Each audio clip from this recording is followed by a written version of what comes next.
Exodus. Blessing during bondage in Egypt. 1:1 These are the names of the sons of Israel who entered Egypt. Each man with his household entered with Jacob. 1:2 Reuben, Simeon, Levi, and Judah. 1:3 Issachar, Zebulun, and Benjamin. 1:4 Dan and Naphtali, Gad, and Asher. 1:5 All the people who were directly descended from Jacob numbered 70. But Joseph was already in Egypt. 1:6 And in time Joseph and his brothers and all that generation died. 1:7 The Israelites, however, were fruitful, increased greatly, multiplied, and became extremely strong, so that the land was filled with them. 1:8 Then a new king, who did not know about Joseph, came to power over Egypt. 1:9 He said to his people, "Look at the Israelite people, more numerous and stronger than we are. 1:10 Come, let's deal wisely with them.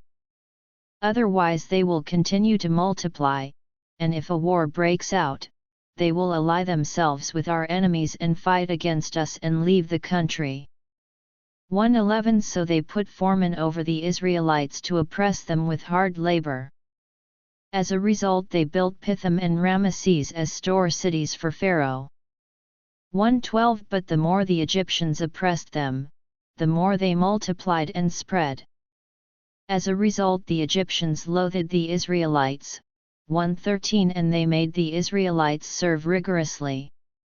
1:14 They made their lives bitter by hard service with mortar and bricks and by all kinds of service in the fields.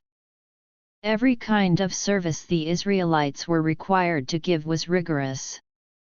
1:15 The king of Egypt said to the Hebrew midwives, one of whom was named Shiphrah and the other Puah. 1:16 When you assist the Hebrew women in childbirth, observe at the delivery, if it is a son, kill him, but if it is a daughter, she may live. 1:17 But the midwives feared God and did not do what the king of Egypt had told them, they let the boys live. 1:18 Then the king of Egypt summoned the midwives and said to them, "Why have you done this and let the boys live?" 1:19 The midwives said to Pharaoh, "Because the Hebrew women are not like the Egyptian women, for the Hebrew women are vigorous, they give birth before the midwife gets to them." 1:20 So God treated the midwives well, and the people multiplied and became very strong. 1:21 And because the midwives feared God, He made households for them. 1:22 Then Pharaoh commanded all his people, "All sons that are born you must throw into the river, but all daughters you may let live." The birth of the deliverer. 2:1 A man from the household of Levi married a woman who was a descendant of Levi. 2:2 The woman became pregnant and gave birth to a son. When she saw that he was a healthy child, she hid him for 3 months. 2:3 But when she was no longer able to hide him, she took a papyrus basket for him and sealed it with bitumen and pitch. She put the child in it and set it among the reeds along the edge of the Nile. 2:4 His sister stationed herself at a distance to find out what would happen to him. 2:5 Then the daughter of Pharaoh came down to wash herself by the Nile, while her attendants were walking alongside the river, and she saw the basket among the reeds. She sent one of her attendants, took it, 2:6 opened it, and saw the child a boy, crying. And she felt compassion for him and said, "This is one of the Hebrews' children." 2:7 Then his sister said to Pharaoh's daughter, "Shall I go and get a nursing woman for you from the Hebrews, so that she may nurse the child for you?" 2:8 Pharaoh's daughter said to her, "Yes, do so." So the young girl went and got the child's mother. 2:9 Pharaoh's daughter said to her, "Take this child and nurse him for me, and I will pay your wages." So the woman took the child and nursed him. 2:10 When the child grew older, she brought him to Pharaoh's daughter, and he became her son. She named him Moses, saying, "Because I drew him from the water." The presumption of the deliverer. 2:11 In those days, when Moses had grown up, he went out to his people and observed their hard labor, and he saw an Egyptian man attacking a Hebrew man, one of his own people. 2:12 He looked this way and that and saw that no one was there, and then he attacked the Egyptian and concealed the body in the sand. 2:13 When he went out the next day, there were 2 Hebrew men fighting. So he said to the one who was in the wrong, "Why are you attacking your fellow Hebrew?" 2:14 The man replied, "Who made you a ruler and a judge over us? Are you planning to kill me like you killed that Egyptian?" Then Moses was afraid, thinking, "Surely what I did has become known." 2:15 When Pharaoh heard about this event, he sought to kill Moses. So Moses fled from Pharaoh and settled in the land of Midian, and he settled by a certain well. 2:16 Now a priest of Midian had 7 daughters, and they came and began to draw water and fill the troughs in order to water their father's flock. 2:17 When some shepherds came and drove them away, Moses came up and defended them and then watered their flock. 2:18 So when they came home to their father Reuel, he asked, "Why have you come home so early today?" 2:19 They said, "An Egyptian man rescued us from the shepherds, and he actually drew water for us and watered the flock." 2:20 He said to his daughters, "So where is he? Why in the world did you leave the man? Call him, so that he may eat a meal with us." 2:21 Moses agreed to stay with the man, and he gave his daughter Zipporah to Moses in marriage. 2:22 When she bore a son, Moses named him Gershom, for he said, "I have become a resident foreigner in a foreign land." The call of the deliverer. 2:23 During that long period of time the king of Egypt died, and the Israelites groaned because of the slave labor. They cried out, and their desperate cry because of their slave labor went up to God. 2:24 God heard their groaning. God remembered his covenant with Abraham, with Isaac, and with Jacob. 2:25 God saw the Israelites, and God understood. 3:1 Now Moses was shepherding the flock of his father-in-law Jethro, the priest of Midian, and he led the flock to the far side of the desert and came to the mountain of God, to Horeb. 3:2 The angel of the Lord appeared to him in a flame of fire from within a bush. He looked and the bush was ablaze with fire, but it was not being consumed. 3:3 So Moses thought, "I will turn aside to see this amazing sight. Why does the bush not burn up?" 3:4 When the Lord saw that he had turned aside to look, God called to him from within the bush and said, "Moses, Moses." And Moses said, "Here I am." 3:5 God said, "Do not approach any closer. Take your sandals off your feet, for the place where you are standing is holy ground." 3:6 He added, "I am the God of your father, the God of Abraham, the God of Isaac, and the God of Jacob." Then Moses hid his face, because he was afraid to look at God. 3:7 The Lord said, "I have surely seen the affliction of my people who are in Egypt.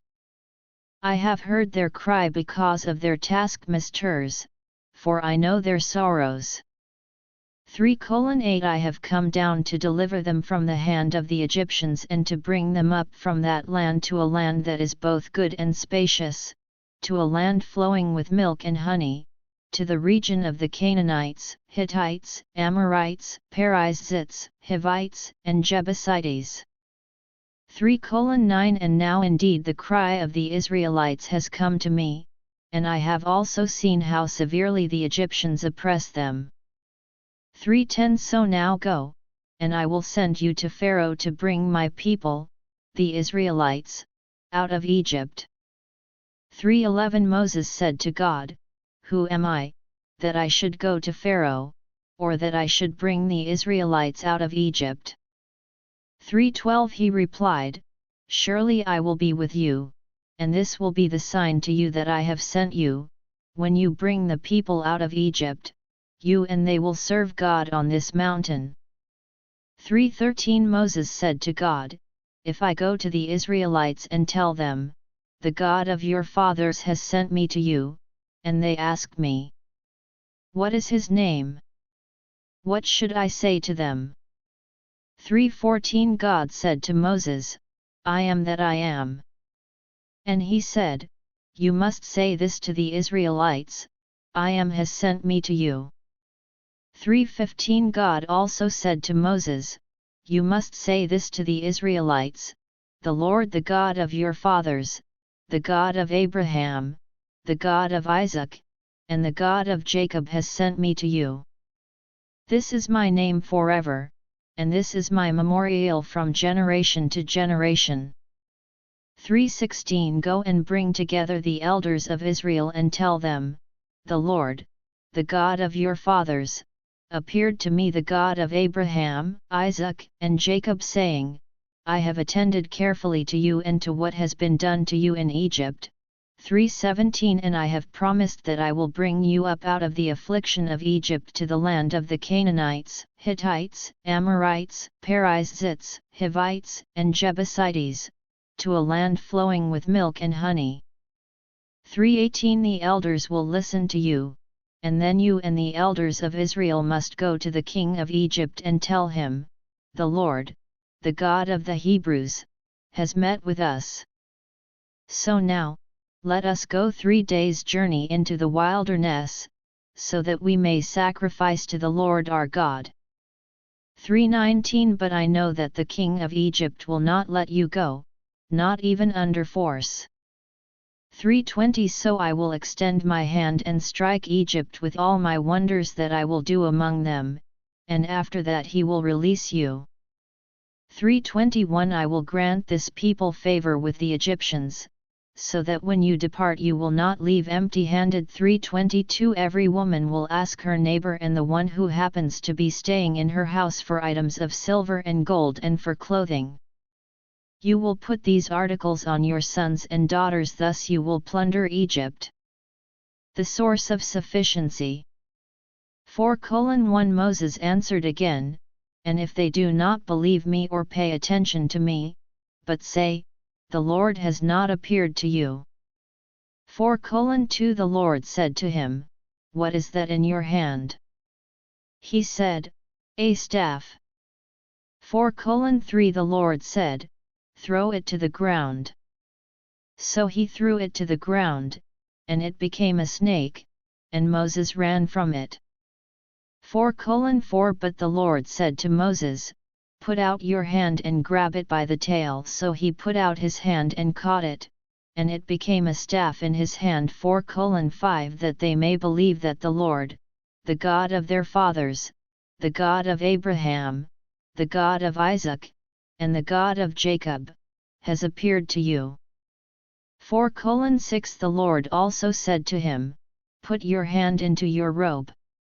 So he put his hand into his robe, and when he brought it out there was his hand, leprous like snow.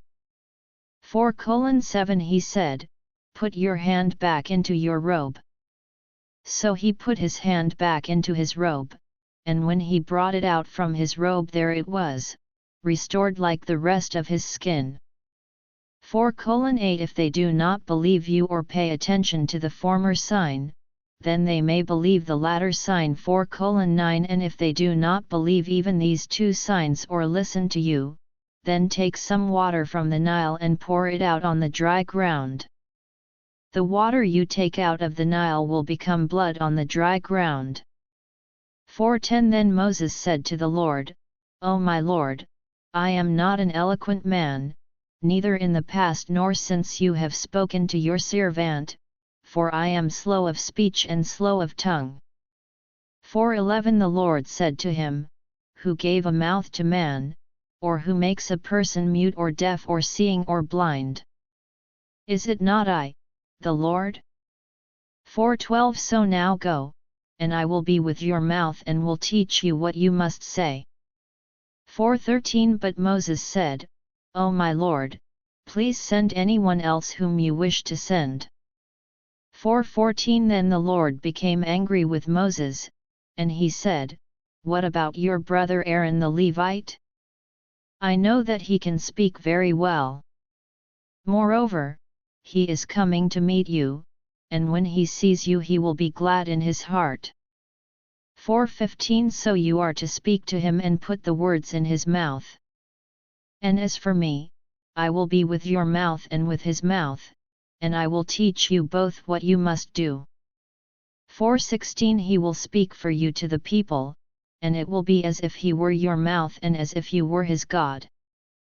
4:17 You will also take in your hand this staff, with which you will do the signs. The return of Moses. 4:18 So Moses went back to his father-in-law Jethro and said to him, Let me go, so that I may return to my relatives in Egypt and see if they are still alive. Jethro said to Moses, Go in peace. 4:19 The Lord said to Moses in Midian, Go back to Egypt, because all the men who were seeking your life are dead. 4:20 Then Moses took his wife and sons and put them on a donkey and headed back to the land of Egypt, and Moses took the staff of God in his hand. 4:21 The Lord said to Moses, When you go back to Egypt, see that you do before Pharaoh all the wonders I have put under your control. But I will harden his heart and he will not let the people go. 4:22 You must say to Pharaoh, Thus says the Lord, Israel is my son, my firstborn.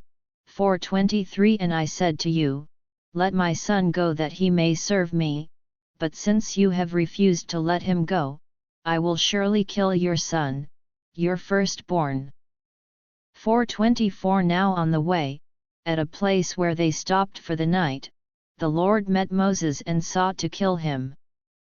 4:25 But Zipporah took a flint knife, cut off the foreskin of her son and touched it to Moses' feet, and said, Surely you are a bridegroom of blood to me. 4:26 So the Lord let him alone.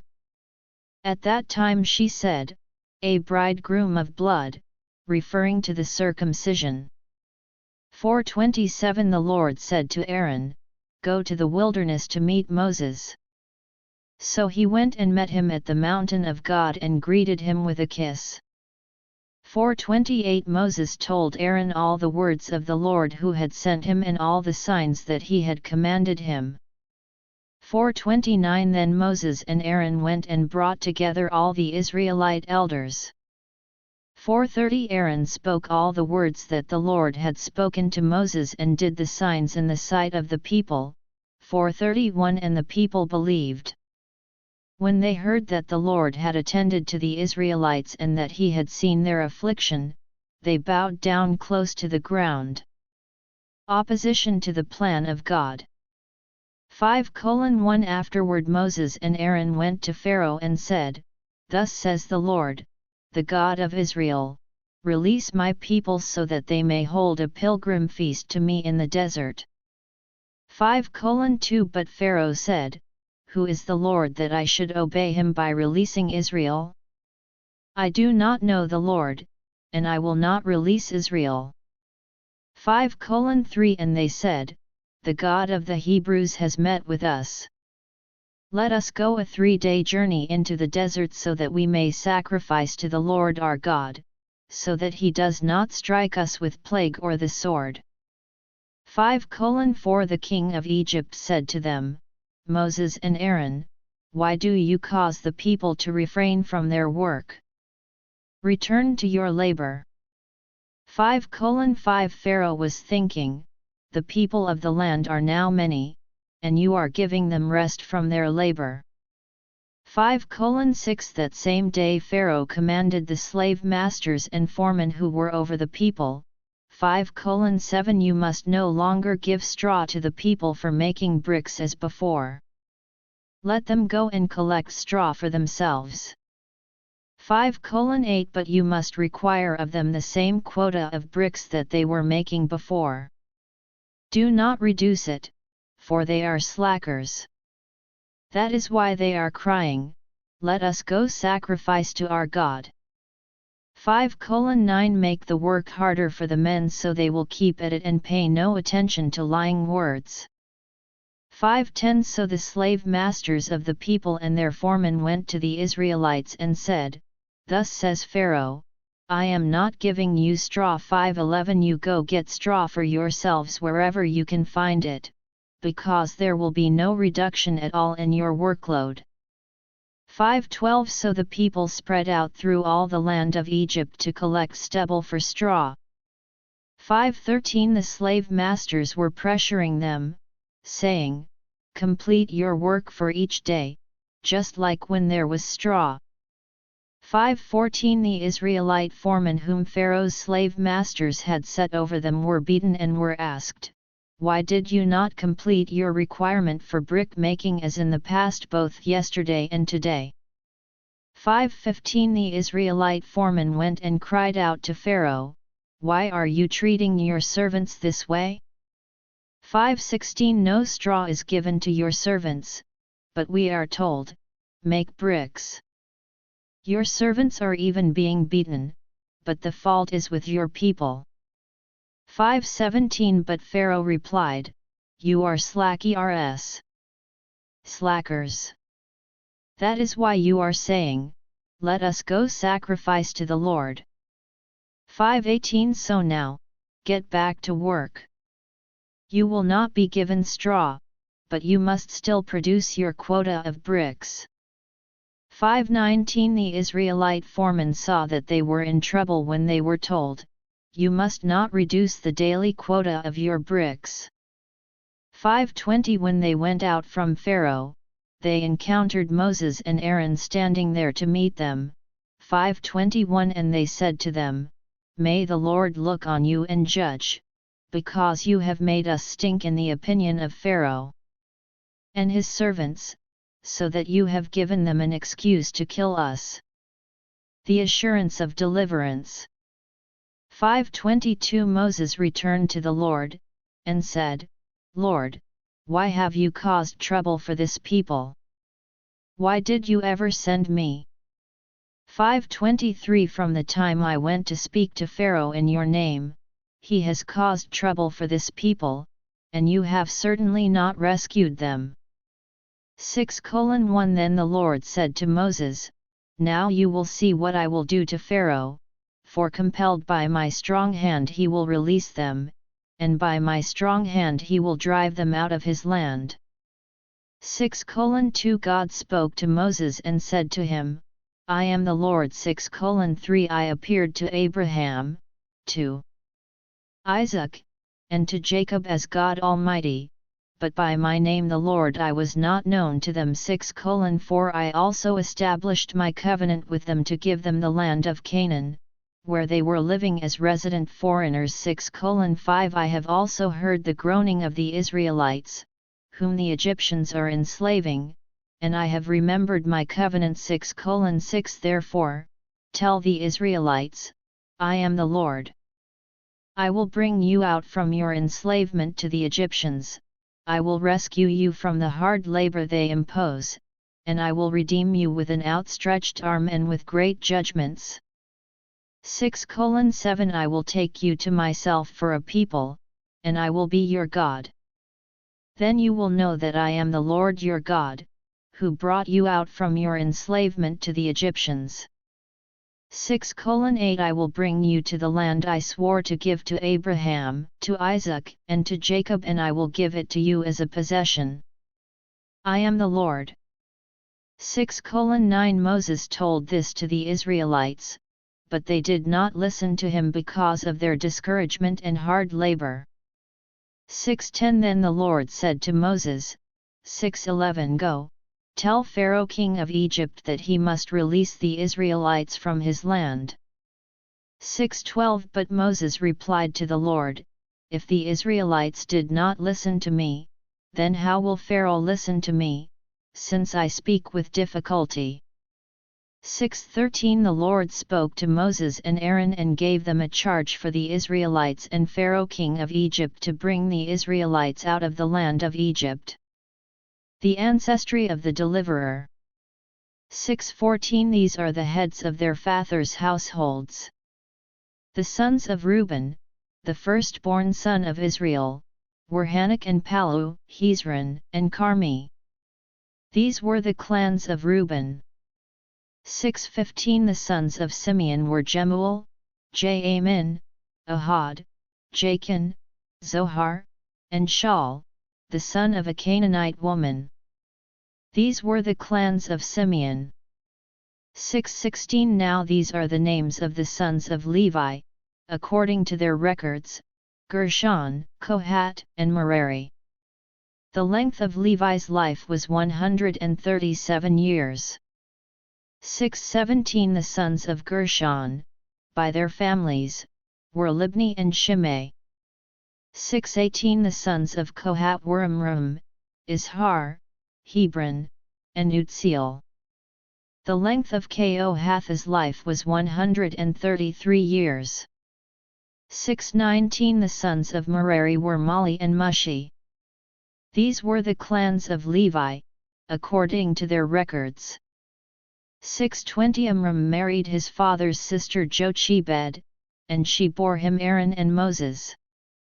The length of Amram's life was 137 years. 6:21 The sons of Izhar were Korah, Nepheg, and Zikri. 6:22 The sons of Uzziel were Misal, Elzaphan, and Sithri. 6:23 Aaron married Elisheva, the daughter of Amminadab and sister of Nahshon, and she bore him Nadab and Abihu, Eleazar, and Ithamar. 6:24 The sons of Korah were Asur, Elkanah, and Abiasaph. These were the Korahite clans. 6:25 Now Eleazar son of Aaron married one of the daughters of Putiel and she bore him Phinehas. These are the heads of the fathers' households of Levi according to their clans. 6:26 It was the same Aaron and Moses to whom the Lord said, Bring the Israelites out of the land of Egypt by their regiments. 6:27 They were the men who were speaking to Pharaoh king of Egypt, in order to bring the Israelites out of Egypt. It was the same Moses and Aaron. The authentication of the word. 6:28 When the Lord spoke to Moses in the land of Egypt, 6:29 He said to him, I am the Lord. Tell Pharaoh king of Egypt all that I am telling you. 6:30 But Moses said before the Lord, Since I speak with difficulty, why should Pharaoh listen to me? 7:1 So the Lord said to Moses, See, I have made you like God to Pharaoh, and your brother Aaron will be your prophet. 7:2 You are to speak everything I command you, and your brother Aaron is to tell Pharaoh that he must release the Israelites from his land. 7:3 But I will harden Pharaoh's heart, and although I will multiply my signs and my wonders in the land of Egypt, 7:4 Pharaoh will not listen to you. I will reach into Egypt and bring out my regiments, my people the Israelites, from the land of Egypt with great acts of judgment. 7:5 Then the Egyptians will know that I am the Lord, when I extend my hand over Egypt and bring the Israelites out from among them. 7:6 And Moses and Aaron did so, they did just as the Lord commanded them. 7:7 Now Moses was 80 years old and Aaron was 83 years old when they spoke to Pharaoh. 7:8 The Lord said to Moses and Aaron, 7:9 When Pharaoh says to you, do a miracle, and you say to Aaron, take your staff and throw it down before Pharaoh, it will become a snake. 7:10 When Moses and Aaron went to Pharaoh, they did so, just as the Lord had commanded them. Aaron threw down his staff before Pharaoh and his servants, and it became a snake. 7:11 Then Pharaoh also summoned wise men and sorcerers, and the Magians of Egypt by their secret arts did the same thing. 7:12 Each man threw down his staff, and the staffs became snakes. But Aaron's staff swallowed up their staffs. 7:13 Yet Pharaoh's heart became hard, and he did not listen to them, just as the Lord had predicted. The first blow, water to blood.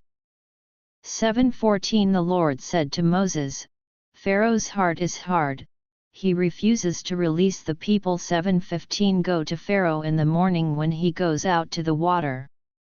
Position yourself to meet him by the edge of the Nile, and take in your hand the staff that was turned into a snake. 7:16 Tell him, the Lord, the God of the Hebrews, has sent me to you to say, release my people, that they may serve me in the desert. But until now you have not listened.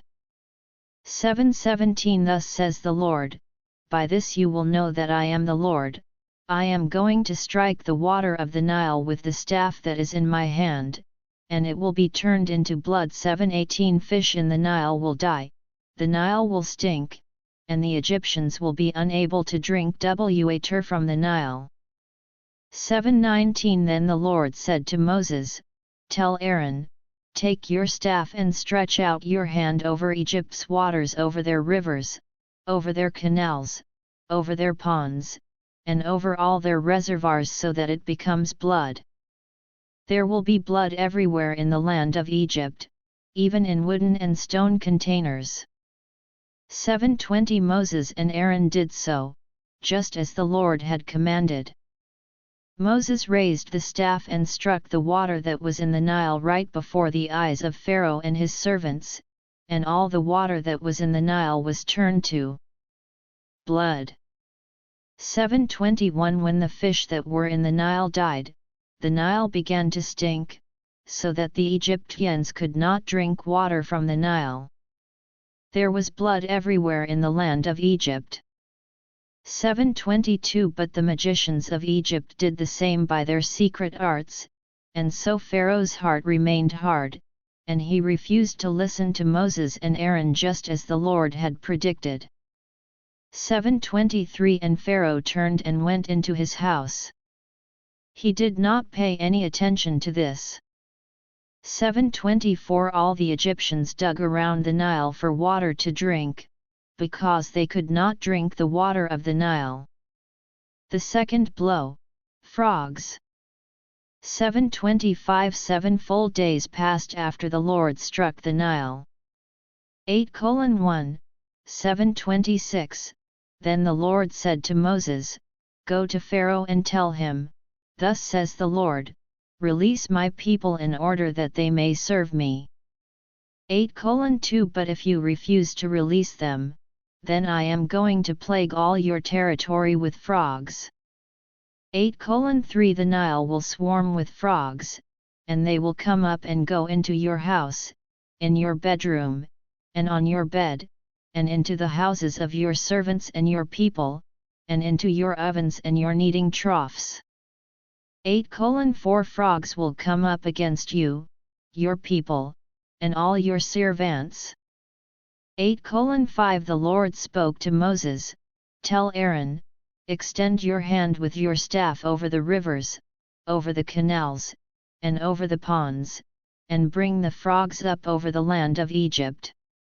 8:6 So Aaron extended his hand over the waters of Egypt, and frogs came up and covered the land of Egypt. 8:7 The magicians did the same with their secret arts and brought up frogs on the land of Egypt too. 8:8 Then Pharaoh summoned Moses and Aaron and said, Pray to the Lord that he may take the frogs away from me and my people, and I will release the people that they may sacrifice to the Lord." 8:9 Moses said to Pharaoh, "You may have the honor over me. When shall I pray for you, your servants, and your people, for the frogs to be removed from you and your houses, so that they will be left only in the Nile?" 8:10 He said, "Tomorrow." And Moses said, "It will be as you say, so that you may know that there is no one like the Lord our God." 8:11 The frogs will depart from you, your houses, your servants, and your people, they will be left only in the Nile. 8:12 Then Moses and Aaron went out from Pharaoh, and Moses cried to the Lord because of the frogs that he had brought on Pharaoh. 8:13 The Lord did as Moses asked. The frogs died out of the houses, the villages, and the fields. 8:14 The Egyptians piled them in countless heaps, and the land stank. 8:15 But when Pharaoh saw that there was relief, he hardened his heart and did not listen to them, just as the Lord had predicted. The third blow, gnats. 8:16 The Lord said to Moses, "Tell Aaron, extend your staff and strike the dust of the ground, and it will become gnats throughout all the land of Egypt." 8:17 They did so. Aaron extended his hand with his staff, he struck the dust of the ground, and it became gnats on people and on animals. All the dust of the ground became gnats throughout all the land of Egypt. 8:18 When the magicians attempted to bring forth gnats by their secret arts, they could not. So there were gnats on people and on animals. 8:19 The magicians said to Pharaoh, "It is the finger of God." But Pharaoh's heart remained hard, and he did not listen to them, just as the Lord had predicted. The fourth blow, flies. 8:20 The Lord said to Moses, "Get up early in the morning and position yourself before Pharaoh as he goes out to the water, and tell him, 'Thus says the Lord, release my people that they may serve me.' 8:21 If you do not release my people, then I am going to send swarms of flies on you and on your servants and on your people and in your houses. The houses of the Egyptians will be full of flies, and even the ground they stand on." 8:22 But on that day I will mark off the land of Goshen, where my people are staying, so that no swarms of flies will be there, that you may know that I am the Lord in the midst of this land. 8:23 I will put a division between my people and your people. This sign will take place tomorrow. 8:24 The Lord did so. A thick swarm of flies came into Pharaoh's house and into the houses of his servants, and throughout the whole land of Egypt the land was ruined because of the swarms of flies. 8:25 Then Pharaoh summoned Moses and Aaron and said, "Go, sacrifice to your God within the land." 8:26 But Moses said, "That would not be the right thing to do, for the sacrifices we make to the Lord our God would be an abomination to the Egyptians. If we make sacrifices that are an abomination to the Egyptians right before their eyes, will they not stone us?" 8:27 We must go on a 3-day journey into the desert and sacrifice to the Lord our God, just as he is telling us. 8:28 Pharaoh said, "I will release you so that you may sacrifice to the Lord your God in the desert. Only you must not go very far. Do pray for me." 8:29 Moses said, "I am going to go out from you and pray to the Lord, and the swarms of flies will go away from Pharaoh, from his servants, and from his people tomorrow. Only do not let Pharaoh deal falsely again by not releasing the people to sacrifice to the Lord." 8:30 So Moses went out from Pharaoh and prayed to the Lord. 8:31 And the Lord did as Moses asked. He removed the swarms of flies from Pharaoh, from his servants, and from his people. Not one remained. 8:32 But Pharaoh hardened his heart this time also and did not release the people. The fifth blow, disease. 9:1 Then the Lord said to Moses, Go to Pharaoh and tell him, Thus says the Lord, the God of the Hebrews, Release my people that they may serve me. 9:2 For if you refuse to release them and continue holding them, 9:3 Then the hand of the Lord will surely bring a very terrible plague on your livestock in the field, on the horses, the donkeys, the camels, the herds, and the flocks. 9:4 But the Lord will distinguish between the livestock of Israel and the livestock of Egypt, and nothing will die of all that the Israelites have. 9:5 The Lord set an appointed time, saying, Tomorrow the Lord will do this in the land. 9:6 And the Lord did this on the next day, all the livestock of the Egyptians died, but of the Israelites' livestock not one died. 9:7 Pharaoh sent representatives to investigate, and indeed, not even one of the livestock of Israel had died. But Pharaoh's heart remained hard, and he did not release the people. The sixth blow, boils. 9:8 Then the Lord said to Moses and Aaron, Take handfuls of soot from a furnace, and have Moses throw it into the air while Pharaoh is watching. 9:9 It will become fine dust over the whole land of Egypt and will cause boils to break out and fester on both people and animals in all the land of Egypt. 9:10 So they took soot from a furnace and stood before Pharaoh. Moses threw it into the air, and it caused festering boils to break out on both people and animals. 9:11 The magicians could not stand before Moses because of the boils, for boils were on the magicians and on all the Egyptians.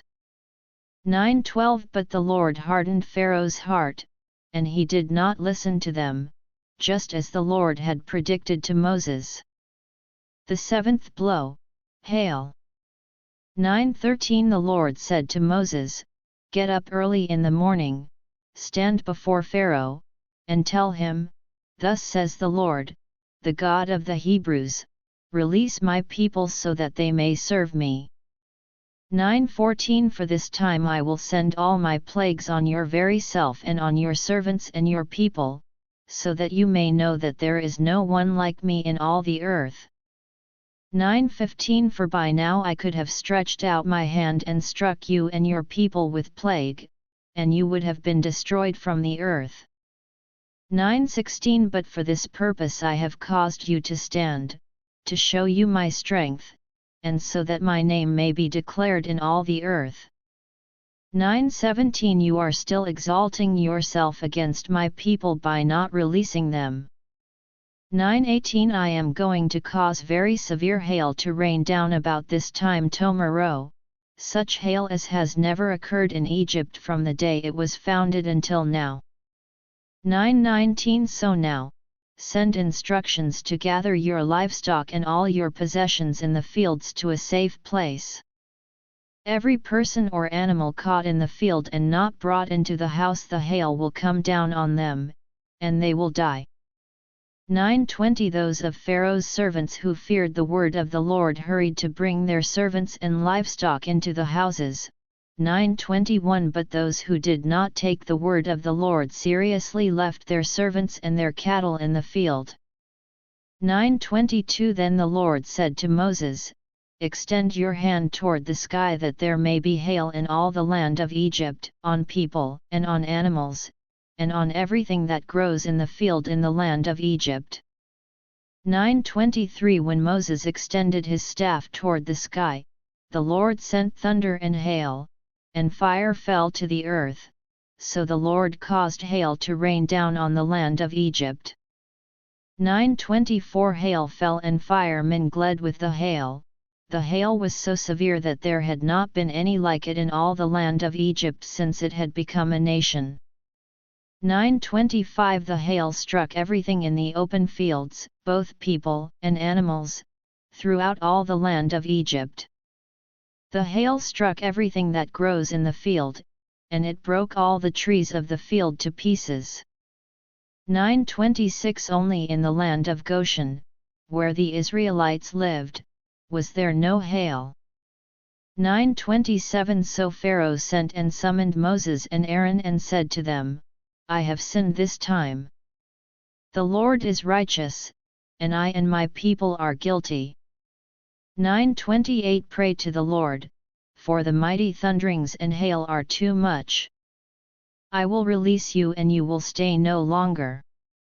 9:29 Moses said to him, When I leave the city I will spread my hands to the Lord, the thunder will cease, and there will be no more hail, so that you may know that the earth belongs to the Lord. 9:30 But as for you and your servants, I know that you do not yet fear the Lord God.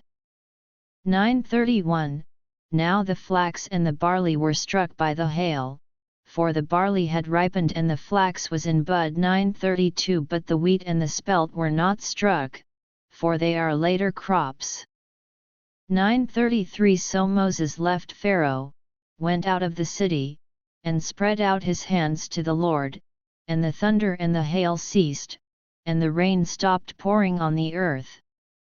9:34 When Pharaoh saw that the rain and hail and thunder ceased, he sinned again, both he and his servants hardened their hearts. 9:35 So Pharaoh's heart remained hard, and he did not release the Israelites, as the Lord had predicted through Moses. The eighth blow, locusts. 10:1 The Lord said to Moses, Go to Pharaoh, for I have hardened his heart and the heart of his servants, in order to display these signs of mine before him. 10:2 And in order that in the hearing of your son and your grandson you may tell how I made fools of the Egyptians and about my signs that I displayed among them, so that you may know that I am the Lord. 10:3 So Moses and Aaron came to Pharaoh and told him, Thus says the Lord, the God of the Hebrews, How long do you refuse to humble yourself before me? Release my people so that they may serve me. 10:4 But if you refuse to release my people, I am going to bring locusts into your territory tomorrow. 10:5 They will cover the surface of the earth, so that you will be unable to see the ground. They will eat the remainder of what escaped, what is left over for you from the hail, and they will eat every tree that grows for you from the field. 10:6 They will fill your houses, the houses of your servants, and all the houses of Egypt, such as neither your fathers nor your grandfathers have seen since they have been in the land until this day. Then Moses turned and went out from Pharaoh. 10:7 Pharaoh's servants said to him, How long will this man be a menace to us? Release the people so that they may serve the Lord their God. Do you not know that Egypt is destroyed? 10:8 So Moses and Aaron were brought back to Pharaoh, and he said to them, Go, serve the Lord your God. Exactly who is going with you? 10:9 Moses said, We will go with our young and our old, with our sons and our daughters, and with our sheep and our cattle we will go, because we are to hold a pilgrim feast for the Lord. 10:10 He said to them, The Lord will need to be with you if I release you and your dependents. Watch out! Trouble is right in front of you. 10:11 No. Go, you men only, and serve the Lord, for that is what you want. Then Moses and Aaron were driven out of Pharaoh's presence. 10:12 The Lord said to Moses, Extend your hand over the land of Egypt for the locusts, that they may come up over the land of Egypt and eat everything that grows in the ground, everything that the hail has left. 10:13 So Moses extended his staff over the land of Egypt, and then the Lord brought an east wind on the land all that day and all night. The morning came, and the east wind had brought up the locusts. 10:14 The locusts went up over all the land of Egypt and settled down in all the territory of Egypt. It was very severe, there had been no locusts like them before, nor will there be such ever again. 10:15 They covered the surface of all the ground, so that the ground became dark with them, and they ate all the vegetation of the ground and all the fruit of the trees that the hail had left. Nothing green remained on the trees or on anything that grew in the fields throughout the whole land of Egypt. 10:16 Then Pharaoh quickly summoned Moses and Aaron and said, I have sinned against the Lord your God and against you. 10:17 So now, forgive my sin this time only, and pray to the Lord your God that he would only take this death away from me. 10:18 Moses went out from Pharaoh and prayed to the Lord. 10:19 And the Lord turned a very strong west wind, and it picked up the locusts and blew them into the Red Sea. Not one locust remained in all the territory of Egypt. 10:20 But the Lord hardened Pharaoh's heart, and he did not release the Israelites. The ninth blow, darkness. 10:21 The Lord said to Moses, Extend your hand toward heaven so that there may be darkness over the land of Egypt, a darkness so thick it can be felt. 10:22 So Moses extended his hand toward heaven, and there was absolute darkness throughout the land of Egypt for 3 days.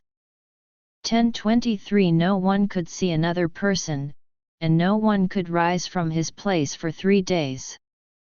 But the Israelites had light in the places where they lived. 10:24 Then Pharaoh summoned Moses and said, Go, serve the Lord, only your flocks and herds will be detained. Even your families may go with you. 10:25 But Moses said, Will you also provide us with sacrifices and burnt offerings that we may present them to the Lord our God? 10:26 Our livestock must also go with us. Not a hoof is to be left behind. For we must take these animals to serve the Lord our God. Until we arrive there, we do not know what we must use to serve the Lord. 10:27 But the Lord hardened Pharaoh's heart, and he was not willing to release them. 10:28 Pharaoh said to him, Go from me. Watch out for yourself. Do not appear before me again, for when you see my face you will die. 10:29 Moses said, As you wish. I will not see your face again. The 10th blow, death. 11:1 The Lord said to Moses, I will bring one more plague on Pharaoh and on Egypt, after that he will release you from this place. When he releases you, he will drive you out completely from this place. 11:2 Instruct the people that each man and each woman is to request from his or her neighbor items of silver and gold. 11:3 Now the Lord granted the people favor with the Egyptians. Moreover, the man Moses was very great in the land of Egypt, respected by Pharaoh's servants and by the Egyptian people. 11:4 Moses said, Thus says the Lord, about midnight I will go throughout Egypt. 11:5 And all the firstborn in the land of Egypt will die, from the firstborn son of Pharaoh who sits on his throne, to the firstborn son of the slave girl who is at her hand mill, and all the firstborn of the cattle. 11:6 There will be a great cry throughout the whole land of Egypt, such as there has never been, nor ever will be again. 11:7 But against any of the Israelites not even a dog will bark against either people or animals, so that you may know that the Lord distinguishes between Egypt and Israel. 11:8 All these your servants will come down to me and bow down to me, saying, Go, you and all the people who follow you, and after that I will go out. Then Moses went out from Pharaoh in great anger. 11:9 The Lord said to Moses, Pharaoh will not listen to you, so that my wonders may be multiplied in the land of Egypt. 11:10 So Moses and Aaron did all these wonders before Pharaoh, but the Lord hardened Pharaoh's heart, and he did not release the Israelites from his land. The institution of the Passover. 12:1 The Lord said to Moses and Aaron in the land of Egypt, 12:2 This month is to be your beginning of months, it will be your first month of the year. 12:3 Tell the whole community of Israel, in the 10th day of this month they each must take a lamb for themselves according to their families, a lamb for each household. 12:4 If any household is too small for a lamb, the man and his next door neighbor are to take a lamb according to the number of people. You will make your count for the lamb, according to how much each one can eat. 12:5 Your lamb must be perfect, a male, 1 year old. You may take it from the sheep or from the goats. 12:6 You must care for it until the 14th day of this month, and then the whole community of Israel will kill it around sundown. 12:7 They will take some of the blood and put it on the 2 side posts and top of the door frame of the houses where they will eat it. 12:8 They will eat the meat the same night. They will eat it roasted over the fire with bread made without yeast and with bitter herbs. 12:9 Do not eat it raw or boiled in water, but roast it over the fire with its head, its legs, and its entrails. 12:10 You must leave nothing until morning, but you must burn with fire whatever remains of it until morning. 12:11 This is how you are to eat it: dressed to travel, your sandals on your feet, and your staff in your hand. You are to eat it in haste. It is the Lord's Passover. 12:12 I will pass through the land of Egypt in the same night, and I will attack all the firstborn in the land of Egypt, both of humans and of animals, and on all the gods of Egypt I will execute judgment.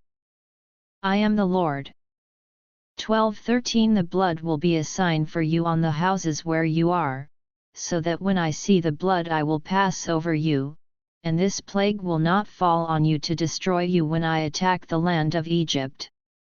12:14 This day will become a memorial for you, and you will celebrate it as a festival to the Lord. You will celebrate it perpetually as a lasting ordinance. 12:15 For 7 days you must eat bread made without yeast. Surely on the first day you must put away yeast from your houses, because anyone who eats bread made with yeast from the first day to the 7th day will be cut off from Israel. 12:16 On the first day there will be a holy convocation, and on the 7th day there will be a holy convocation for you. You must do no work of any kind on them, only what every person will eat, that alone may be prepared for you. 12:17 So you will keep the feast of unleavened bread, because on this very day I brought your regiments out from the land of Egypt, and so you must keep this day perpetually as a lasting ordinance. 12:18 In the first month, from the 14th day of the month, in the evening, you will eat bread made without yeast until the 21st day of the month in the evening.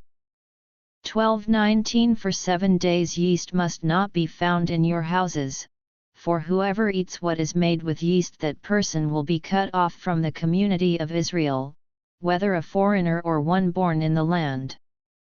12:20 You will not eat anything made with yeast. In all the places where you live you must eat bread made without yeast. 12:21 Then Moses summoned all the elders of Israel, and told them, Go and select for yourselves a lamb or young goat for your families, and kill the Passover animals. 12:22 Take a branch of hyssop, dip it in the blood that is in the basin, and apply to the top of the door frame and the 2 side posts some of the blood that is in the basin. Not one of you is to go out the door of his house until morning. 12:23 For the Lord will pass through to strike Egypt, and when he sees the blood on the top of the door frame and the 2 side posts, then the Lord will pass over the door, and he will not permit the destroyer to enter your houses to strike you. 1224 You must observe this event as an ordinance for you and for your children forever. 1225 When you enter the land that the Lord will give to you, just as he said, you must observe this ceremony. 1226 When your children ask you, what does this ceremony mean to you? 1227 Then you will say, it is the sacrifice of the Lord's Passover, when he passed over the houses of the Israelites in Egypt, when he struck Egypt and delivered our households. The people bowed down low to the ground. 1228 And the Israelites went away and did exactly as the Lord had commanded Moses and Aaron. The deliverance from Egypt. 1229 It happened at midnight the Lord attacked all the firstborn in the land of Egypt, from the firstborn of Pharaoh who sat on his throne to the firstborn of the captive who was in the prison, and all the firstborn of the cattle. 1230 Pharaoh got up in the night, along with all his servants and all Egypt, and there was a great cry in Egypt, for there was no house in which there was not someone dead. 1231 Pharaoh summoned Moses and Aaron in the night and said, Get up, get out from among my people, both you and the Israelites. Go, serve the Lord as you have requested. 1232 Also, take your flocks and your herds, just as you have requested, and leave. But bless me also. 1233 The Egyptians were urging the people on, in order to send them out of the land quickly, for they were saying, We are all dead. 1234 So the people took their dough before the yeast was added, with their kneading troughs bound up in their clothing on their shoulders. 1235 Now the Israelites had done as Moses told them. They had requested from the Egyptians silver and gold items and clothing. 1236 The Lord gave the people favor in the sight of the Egyptians, and they gave them whatever they wanted, and so they plundered Egypt. 1237 The Israelites journeyed from Ramesses to Succoth. There were about 600,000 men on foot, plus their dependents. 1238 A mixed multitude also went up with them, and flocks and herds a very large number of cattle. 1239 They baked cakes of bread without yeast using the dough they had brought from Egypt, for it was made without yeast because they were thrust out of Egypt and were not able to delay, they could not prepare food for themselves either. 1240 Now the length of time the Israelites lived in Egypt was 430 years. 1241 At the end of the 430 years, on the very day, all the regiments of the Lord went out of the land of Egypt. 1242 It was a night of vigil for the Lord to bring them out from the land of Egypt, and so on this night all Israel is to keep the vigil to the Lord for generations to come. Participation in the Passover. 1243 The Lord said to Moses and Aaron, This is the ordinance of the Passover. No foreigner may share in eating it. 1244 But Evrion's servant who is bought for money, after you have circumcised him, may eat it. 1245 A foreigner and a hired worker must not eat it. 1246 It must be eaten in one house, you must not bring any of the meat outside the house, and you must not break a bone of it. 1247 The whole community of Israel must observe it. 1248 When a foreigner lives with you and wants to observe the Passover to the Lord, all his males must be circumcised, and then he may approach and observe it, and he will be like one who is born in the land, but no uncircumcised person may eat of it. 1249 The same law will apply to the person who is a native born and to the foreigner who lives among you. 1250 So all the Israelites did exactly as the Lord commanded Moses and Aaron. 1251 And on this very day the Lord brought the Israelites out of the land of Egypt by their regiments. The law of the firstborn. 13:1 The Lord spoke to Moses, 13:2 Set apart to me every firstborn male, the first offspring of every womb among the Israelites, whether human or animal, it is mine. 13:3 Moses said to the people, Remember this day on which you came out from Egypt, from the place where you were enslaved, for the Lord brought you out of there with a mighty hand, and no bread made with yeast may be eaten. 13:4 On this day, in the month of Aviv, you are going out. 13:5 When the Lord brings you to the land of the Canaanites, Hittites, Amorites, Hivites, and Jebusites, which he swore to your fathers to give you, a land flowing with milk and honey, then you will keep this ceremony in this month. 13:6 For 7 days you must eat bread made without yeast, and on the 7th day there is to be a festival to the Lord. 13:7 Bread made without yeast must be eaten for 7 days, no bread made with yeast shall be seen among you, and you must have no yeast among you within any of your borders. 13:8 You are to tell your son on that day, it is because of what the Lord did for me when I came out of Egypt.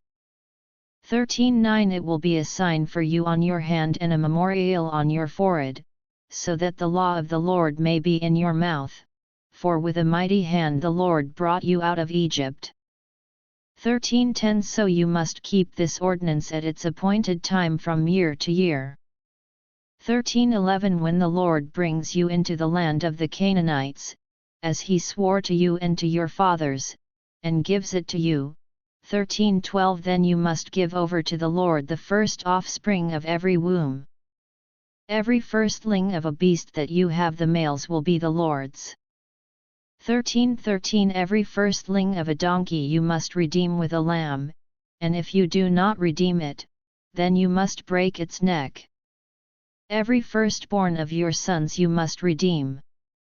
13:14 In the future, when your son asks you what is this, you are to tell him, with the mighty hand the Lord brought us out from Egypt, from the land of slavery. 13:15 When Pharaoh stubbornly refused to release us, the Lord killed all the firstborn in the land of Egypt, from the firstborn of people to the firstborn of animals.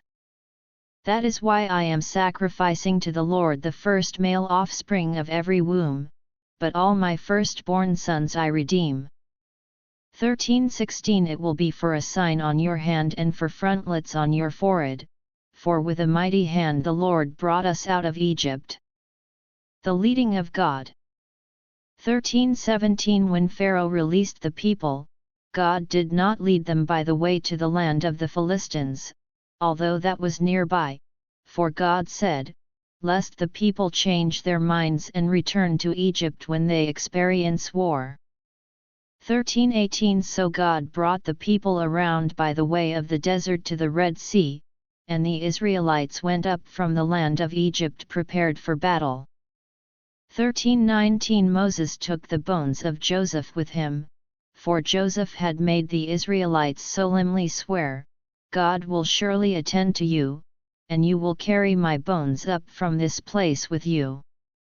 13:20 They journeyed from Sukkot and camped in Etham, on the edge of the desert. 13:21 Now the Lord was going before them by day in a pillar of cloud to lead them in the way, and by night in a pillar of fire to give them light, so that they could travel day or night. 13:22 He did not remove the pillar of cloud by day nor the pillar of fire by night from before the people. The victory at the Red Sea. 14:1 The Lord spoke to Moses, 14:2 Tell the Israelites that they must turn and camp before Pi-hahiroth, between Migdal and the sea. You are to camp by the sea before Baal-zephon opposite it. 14:3 Pharaoh will think regarding the Israelites, they are wandering around confused in the land, the desert has closed in on them. 14:4 I will harden Pharaoh's heart, and he will chase after them. I will gain honor because of Pharaoh and because of all his army, and the Egyptians will know that I am the Lord. So this is what they did. 14:5 When it was reported to the king of Egypt that the people had fled, the heart of Pharaoh and his servants was turned against the people, and the king and his servants said, "What in the world have we done? For we have released the people of Israel from serving us." 14:6 Then he prepared his chariots and took his army with him. 14:7 He took 600 select chariots, and all the rest of the chariots of Egypt, and officers on all of them. 14:8 But the Lord hardened the heart of Pharaoh king of Egypt, and he chased after the Israelites. Now the Israelites were going out defiantly. 14:9 The Egyptians chased after them, and all the horses and chariots of Pharaoh and his horsemen and his army overtook them camping by the sea, beside Pi-hahiroth, before Baal-zephon. 14:10 When Pharaoh got closer, the Israelites looked up, and there were the Egyptians marching after them, and they were terrified. The Israelites cried out to the Lord. 14:11 And they said to Moses, "Is it because there are no graves in Egypt that you have taken us away to die in the desert? What in the world have you done to us by bringing us out of Egypt?" 14:12 Isn't this what we told you in Egypt? Leave us alone so that we can serve the Egyptians, because it is better for us to serve the Egyptians than to die in the desert. 14:13 Moses said to the people, "Do not fear. Stand firm and see the salvation of the Lord that he will provide for you today, for the Egyptians that you see today you will never, ever see again." 14:14 The Lord will fight for you, and you can be still. 14:15 The Lord said to Moses, "Why do you cry out to me? Tell the Israelites to move on." 14:16 And as for you, lift up your staff and extend your hand toward the sea and divide it, so that the Israelites may go through the middle of the sea on dry ground. 14:17 And as for me, I am going to harden the hearts of the Egyptians so that they will come after them, that I may be honored because of Pharaoh and his army and his chariots and his horsemen. 14:18 And the Egyptians will know that I am the Lord when I have gained my honor because of Pharaoh, his chariots, and his horsemen. 14:19 The angel of God, who was going before the camp of Israel, moved and went behind them, and the pillar of cloud moved from before them and stood behind them. 14:20 It came between the Egyptian camp and the Israelite camp. It was a dark cloud and it lit up the night so that one camp did not come near the other the whole night. 14:21 Moses stretched out his hand toward the sea, and the Lord drove the sea apart by a strong east wind all that night, and he made the sea into dry land. And the water was divided. 14:22 So the Israelites went through the middle of the sea on dry ground, the water forming a wall for them on their right and on their left. 14:23 The Egyptians chased them and followed them into the middle of the sea, all the horses of Pharaoh, his chariots, and his horsemen. 14:24 In the morning watch the Lord looked down on the Egyptian army through the pillar of fire and cloud, and he threw the Egyptian army into a panic. 14:25 He jammed the wheels of their chariots so that they had difficulty driving, and the Egyptians said, "Let's flee from Israel, for the Lord fights for them against Egypt." 14:26 The Lord said to Moses, "Extend your hand toward the sea, so that the waters may flow back on the Egyptians, on their chariots, and on their horsemen." 14:27 So Moses extended his hand toward the sea, and the sea returned to its normal state when the sun began to rise. Now the Egyptians were fleeing before it, but the Lord overthrew the Egyptians in the middle of the sea.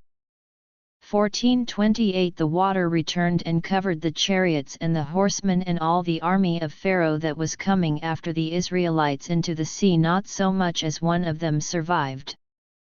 1429 But the Israelites walked on dry ground in the middle of the sea, the water forming a wall for them on their right and on their left. 1430 So the Lord saved Israel on that day from the power of the Egyptians, and Israel saw the Egyptians dead on the shore of the sea.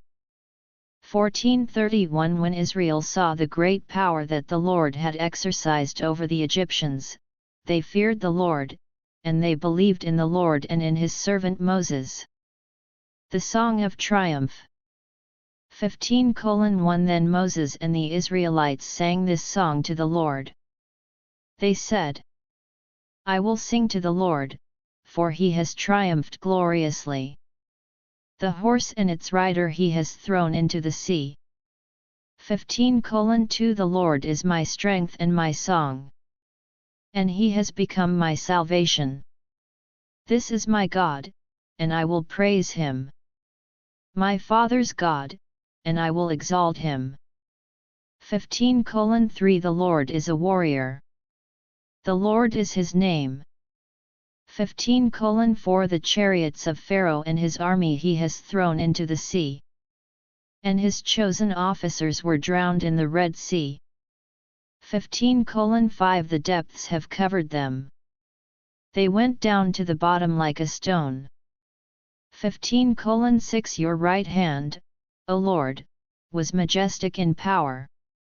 Your right hand, O Lord, shattered the enemy. 15:7 In the abundance of your majesty you have overthrown those who rise up against you. You sent forth your wrath. It consumed them like stubble. 15:8 By the blast of your nostrils the waters were piled up. The flowing water stood upright like a heap, and the deep waters were solidified in the heart of the sea. 15:9 The enemy said, I will chase, I will overtake. I will divide the spoil. My desire will be satisfied on them. I will draw my sword, my hand will destroy them. 15:10 But you blew with your breath, and the sea covered them. They sank like lead in the mighty waters. 15:11 Who is like you, O Lord, among the gods? Who is like you? Majestic in holiness, fearful in praises, working wonders? 15:12 You stretched out your right hand. The earth swallowed them. 15:13 By your loyal love you will lead the people whom you have redeemed. You will guide them by your strength to your holy dwelling place. 15:14 The nations will hear and tremble. Anguish will seize the inhabitants of Philistia. 15:15 Then the chiefs of Edom will be terrified. Trembling will seize the leaders of Moab, and the inhabitants of Canaan will shake. 15:16 Fear and dread will fall on them. By the greatness of your arm they will be as still as stone. Until your people pass by, O Lord. Until the people whom you have bought pass by. 15:17 You will bring them in and plant them in the mountain of your inheritance, in the place you made for your residence, O Lord. The sanctuary, O Lord, that your hands have established. 15:18 The Lord will reign forever and ever. 15:19 For the horses of Pharaoh came with his chariots and his footmen into the sea, and the Lord brought back the waters of the sea on them. But the Israelites walked on dry land in the middle of the sea. 15:20 Miriam the prophetess, the sister of Aaron, took a hand drum in her hand, and all the women went out after her with hand drums and with dances. 15:21 Miriam sang in response to them, Sing to the Lord, for he has triumphed gloriously, the horse and its rider he has thrown into the sea. The bitter water. 15:22 Then Moses led Israel to journey away from the Red Sea. They went out to the desert of Shur, walked for 3 days into the desert, and found no water. 15:23 Then they came to Marah, but they were not able to drink the waters of Marah, because they were bitter. That is why its name was Marah. 15:24 So the people murmured against Moses, saying, What can we drink? 15:25 He cried out to the Lord, and the Lord showed him a tree. When Moses threw it into the water became safe to drink. There the Lord made for them a binding ordinance, and there he tested them. 15:26 He said, If you will diligently obey the Lord your God, and do what is right in his sight, and pay attention to his commandments, and keep all his statutes, then all the diseases that I brought on the Egyptians I will not bring on you, for I, the Lord, am your healer. 15:27 Then they came to Elim, where there were 12 wells of water and 70 palm trees, and they camped there by the water. The provision of manna. 16:1 When they journeyed from Elim, the entire company of Israelites came to the desert of Sin, which is between Elim and Sinai, on the 15th day of the 2nd month after their exodus from the land of Egypt. 16:2 The entire company of Israelites murmured against Moses and Aaron in the desert. 16:3 The Israelites said to them, If only we had died by the hand of the Lord in the land of Egypt, when we sat by the pots of meat, when we ate bread to the full, for you have brought us out into this desert to kill this whole assembly with hunger. 16:4 Then the Lord said to Moses, I am going to rain bread from heaven for you, and the people will go out and gather the amount for each day, so that I may test them. Will they walk in my law or not? 16:5 On the 6th day they will prepare what they bring in, and it will be twice as much as they gather every other day. 16:6 Moses and Aaron said to all the Israelites, In the evening you will know that the Lord has brought you out of the land of Egypt. 16:7 And in the morning you will see the glory of the Lord, because he has heard your murmurings against the Lord. As for us, what are we, that you should murmur against us? 16:8 Moses said, You will know this when the Lord gives you meat to eat in the evening and bread in the morning to satisfy you, because the Lord has heard your murmurings that you are murmuring against him. As for us, what are we? Your murmurings are not against us, but against the Lord. 16:9 Then Moses said to Aaron, Tell the whole community of the Israelites, Come before the Lord, because he has heard your murmurings. 16:10 As Aaron spoke to the whole community of the Israelites and they looked toward the desert, there the glory of the Lord appeared in the cloud. 16:11 And the Lord spoke to Moses. 16:12 I have heard the murmurings of the Israelites.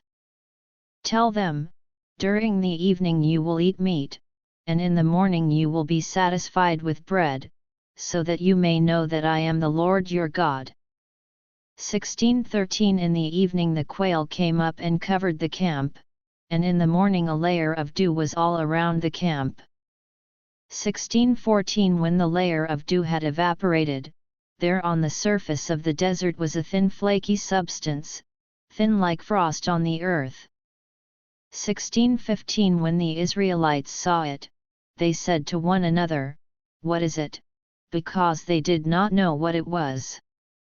Moses said to them, It is the bread that the Lord has given you for food. 16:16 This is what the Lord has commanded, each person is to gather from it what he can eat, an omer per person according to the number of your people, each one will pick it up for whoever lives in his tent. 16:17 The Israelites did so, and they gathered some more, some less. 1618 When they measured with an omer, the one who gathered much had nothing left over, and the one who gathered little lacked nothing, each one had gathered what he could eat.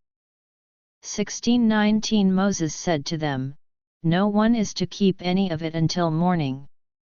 1620 But they did not listen to Moses, some kept part of it until morning, and it was full of worms and began to stink, and Moses was angry with them. 1621 So they gathered it each morning, each person according to what he could eat, and when the sun got hot, it would melt. 1622 And on the 6th day they gathered twice as much food, 2 omers per person, and all the leaders of the community came and told Moses. 1623 He said to them, "This is what the Lord has said, tomorrow is a time of cessation from work, a holy Sabbath to the Lord. Whatever you want to bake, bake today, whatever you want to boil, boil today, whatever is left put aside for yourselves to be kept until morning." 1624 So they put it aside until the morning, just as Moses had commanded, and it did not stink, nor were there any worms in it. 1625 Moses said, "Eat it today, for today is a Sabbath to the Lord, today you will not find it in the area." 1626 6 days you will gather it, but on the 7th day, the Sabbath, there will not be any. 1627 On the 7th day some of the people went out to gather it, but they found nothing. 1628 So the Lord said to Moses, "How long do you refuse to obey my commandments and my instructions?" 1629 See, because the Lord has given you the Sabbath, that is why He is giving you food for 2 days on the 6th day. Each of you stay where you are, let no one go out of his place on the 7th day. 1630 So the people rested on the 7th day. 1631 The house of Israel called its name manna. It was like coriander seed and was white, and it tasted like wafers with honey. 1632 Moses said, "This is what the Lord has commanded, fill an omer with it to be kept for generations to come, so that they may see the food I fed you in the desert when I brought you out from the land of Egypt." 1633 Moses said to Aaron, "Take a jar and put in it an omer full of manna, and place it before the Lord to be kept for generations to come." 1634 Just as the Lord commanded Moses, so Aaron placed it before the testimony for safekeeping. 1635 Now the Israelites ate manna 40 years, until they came to a land that was inhabited, they ate manna until they came to the border of the land of Canaan. 1636 Now an omer is 1/10 of an ephah. Water at Massah and Meribah. 17:1 The whole community of the Israelites traveled on their journey from the desert of Sin according to the Lord's instruction, and they pitched camp in Rephidim. Now there was no water for the people to drink. 17:2 So the people contended with Moses, and they said, "Give us water to drink." Moses said to them, "Why do you contend with me? Why do you test the Lord?" 17:3 But the people were very thirsty there for water, and they murmured against Moses and said, "Why in the world did you bring us up out of Egypt to kill us and our children and our cattle with thirst?" 17:4 Then Moses cried out to the Lord, "What will I do with this people? A little more and they will stone me." 17:5 The Lord said to Moses, "Go over before the people, take with you some of the elders of Israel and take in your hand your staff with which you struck the Nile and go." 17:6 I will be standing before you there on the rock in Horeb, and you will strike the rock, and water will come out of it so that the people may drink. And Moses did so in plain view of the elders of Israel. 17:7 He called the name of the place Massah and Meribah, because of the contending of the Israelites and because of their testing the Lord, saying, Is the Lord among us or not? Victory over the Amalekites. 17:8 Amalek came and attacked Israel in Rephidim. 17:9 So Moses said to Joshua, Choose some of our men and go out, fight against Amalek. Tomorrow I will stand on top of the hill with the staff of God in my hand. 17:10 So Joshua fought against Amalek just as Moses had instructed him, and Moses and Aaron and Hur went up to the top of the hill. 17:11 Whenever Moses would raise his hands, then Israel prevailed, but whenever he would rest his hands, then Amalek prevailed. 17:12 When the hands of Moses became heavy, they took a stone and put it under him, and Aaron and Hur held up his hands, one on one side and one on the other, and so his hands were steady until the sun went down. 17:13 So Joshua destroyed Amalek and his army with the sword. 17:14 The Lord said to Moses, Write this as a memorial in the book, and rehearse it in Joshua's hearing, for I will surely wipe out the remembrance of Amalek from under heaven. 17:15 Moses built an altar, and he called it The Lord is my banner. 17:16 For he said, For a hand was lifted up to the throne of the Lord that the Lord will have war with Amalek from generation to generation. The advice of Jethro. 18:1 Jethro, the priest of Midian, Moses' father-in-law, heard about all that God had done for Moses and for his people Israel, that the Lord had brought Israel out of Egypt. 18:2 Jethro, Moses' father-in-law, took Moses' wife Zipporah after he had sent her back. 18:3 And her 2 sons, one of whom was named Gershom, for Moses had said, I have been a foreigner in a foreign land. 18:4 And the other Eliezer, for Moses had said, The God of my father has been my help and delivered me from the sword of Pharaoh.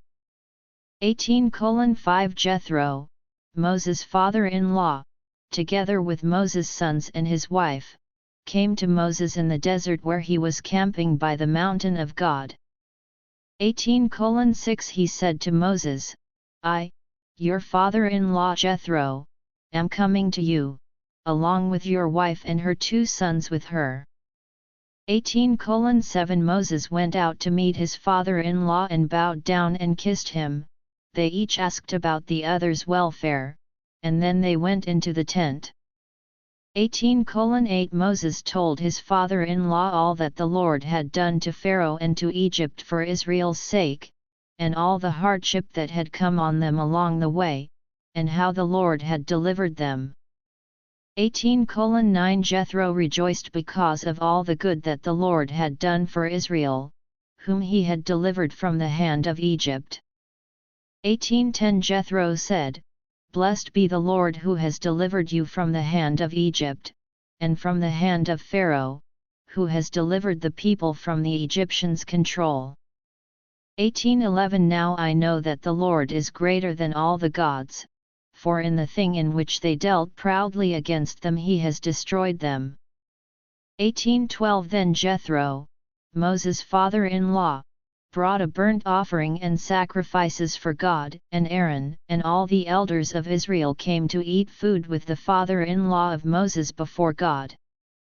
18:13 On the next day Moses sat to judge the people, and the people stood around Moses from morning until evening. 18:14 When Moses' father-in-law saw all that he was doing for the people, he said, What is this that you are doing for the people? Why are you sitting by yourself, and all the people stand around you from morning until evening?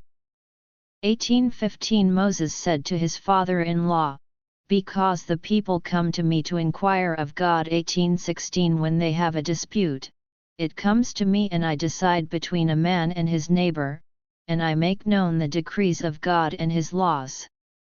1817 Moses' father-in-law said to him, "What you are doing is not good.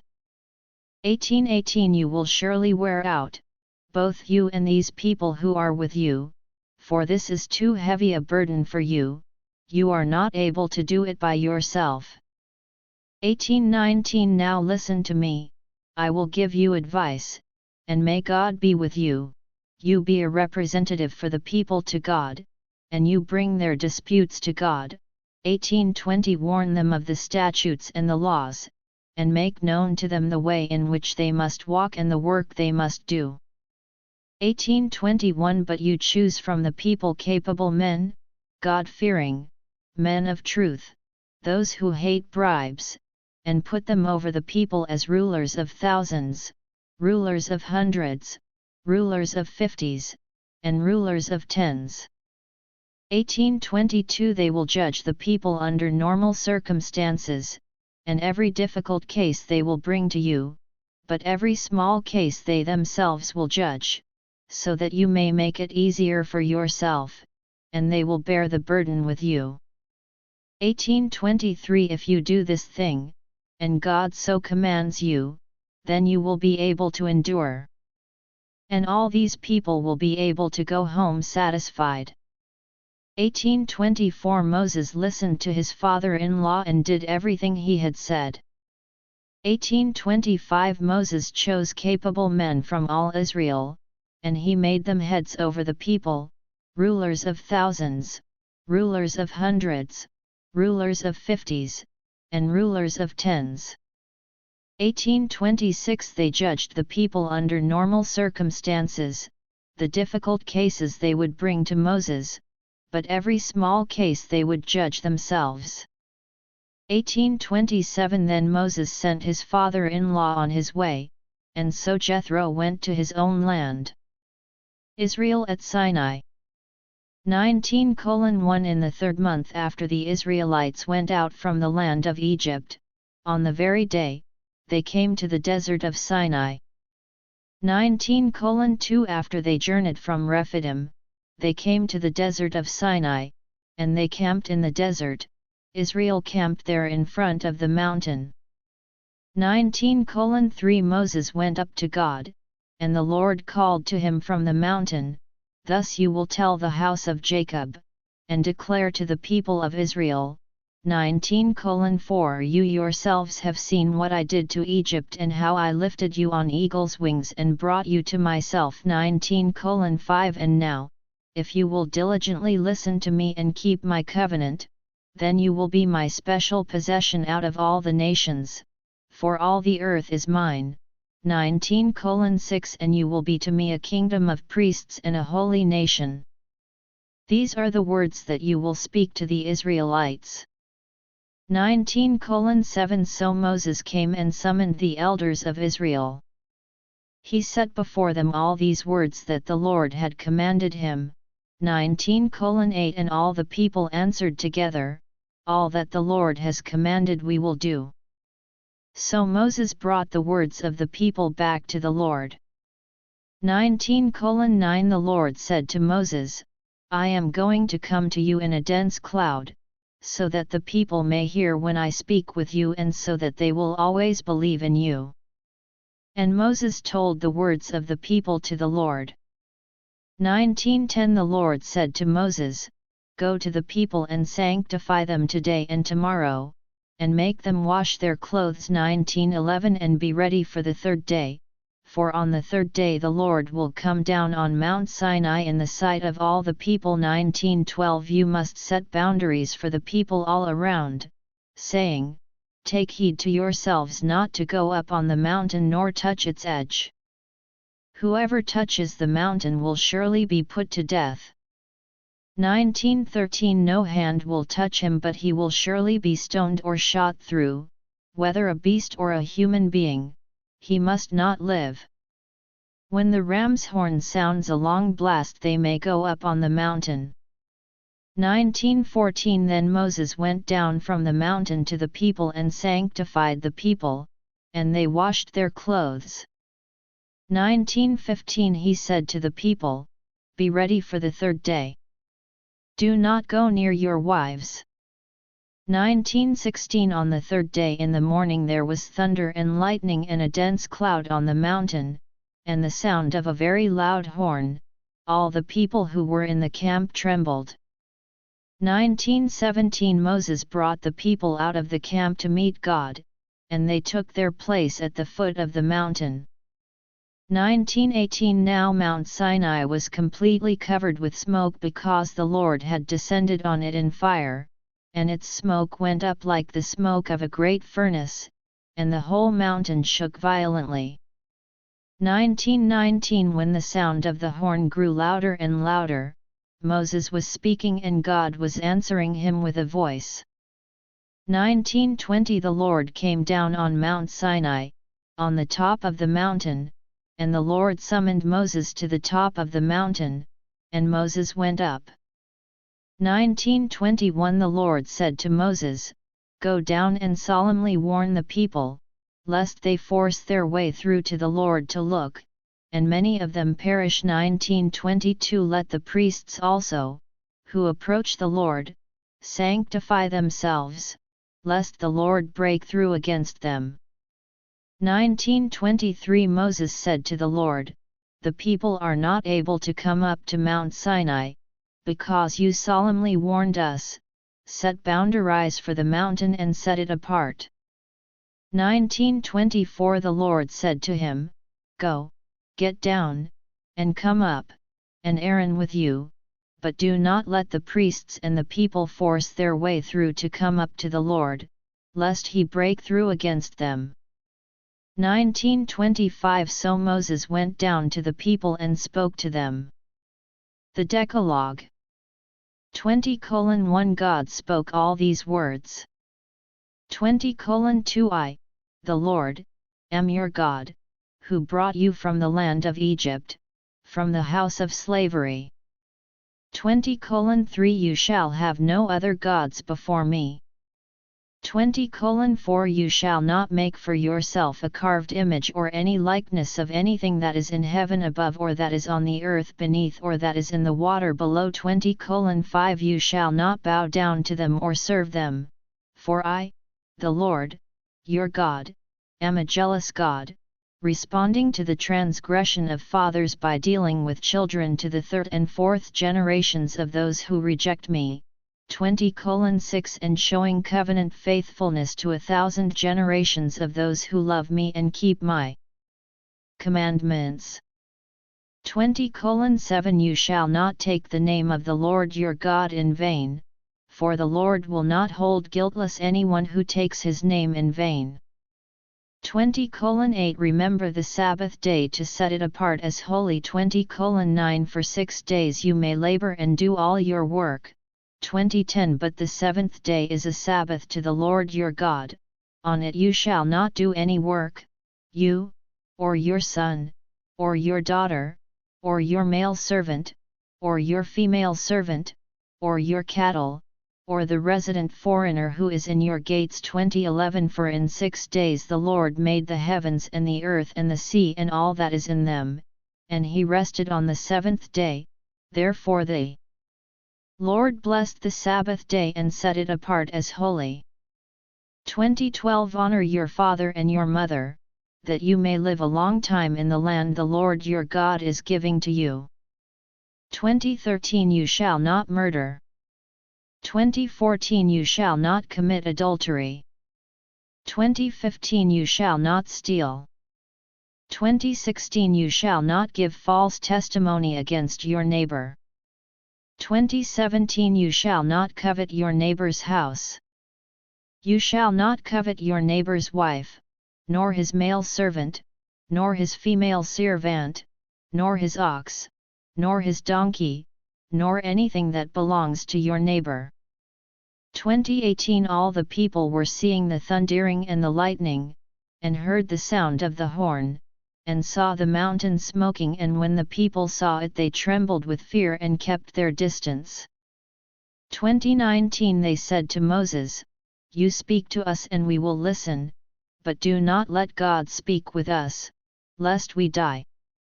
20:20 Moses said to the people, Do not fear, for God has come to test you, that the fear of him may be before you so that you do not sin.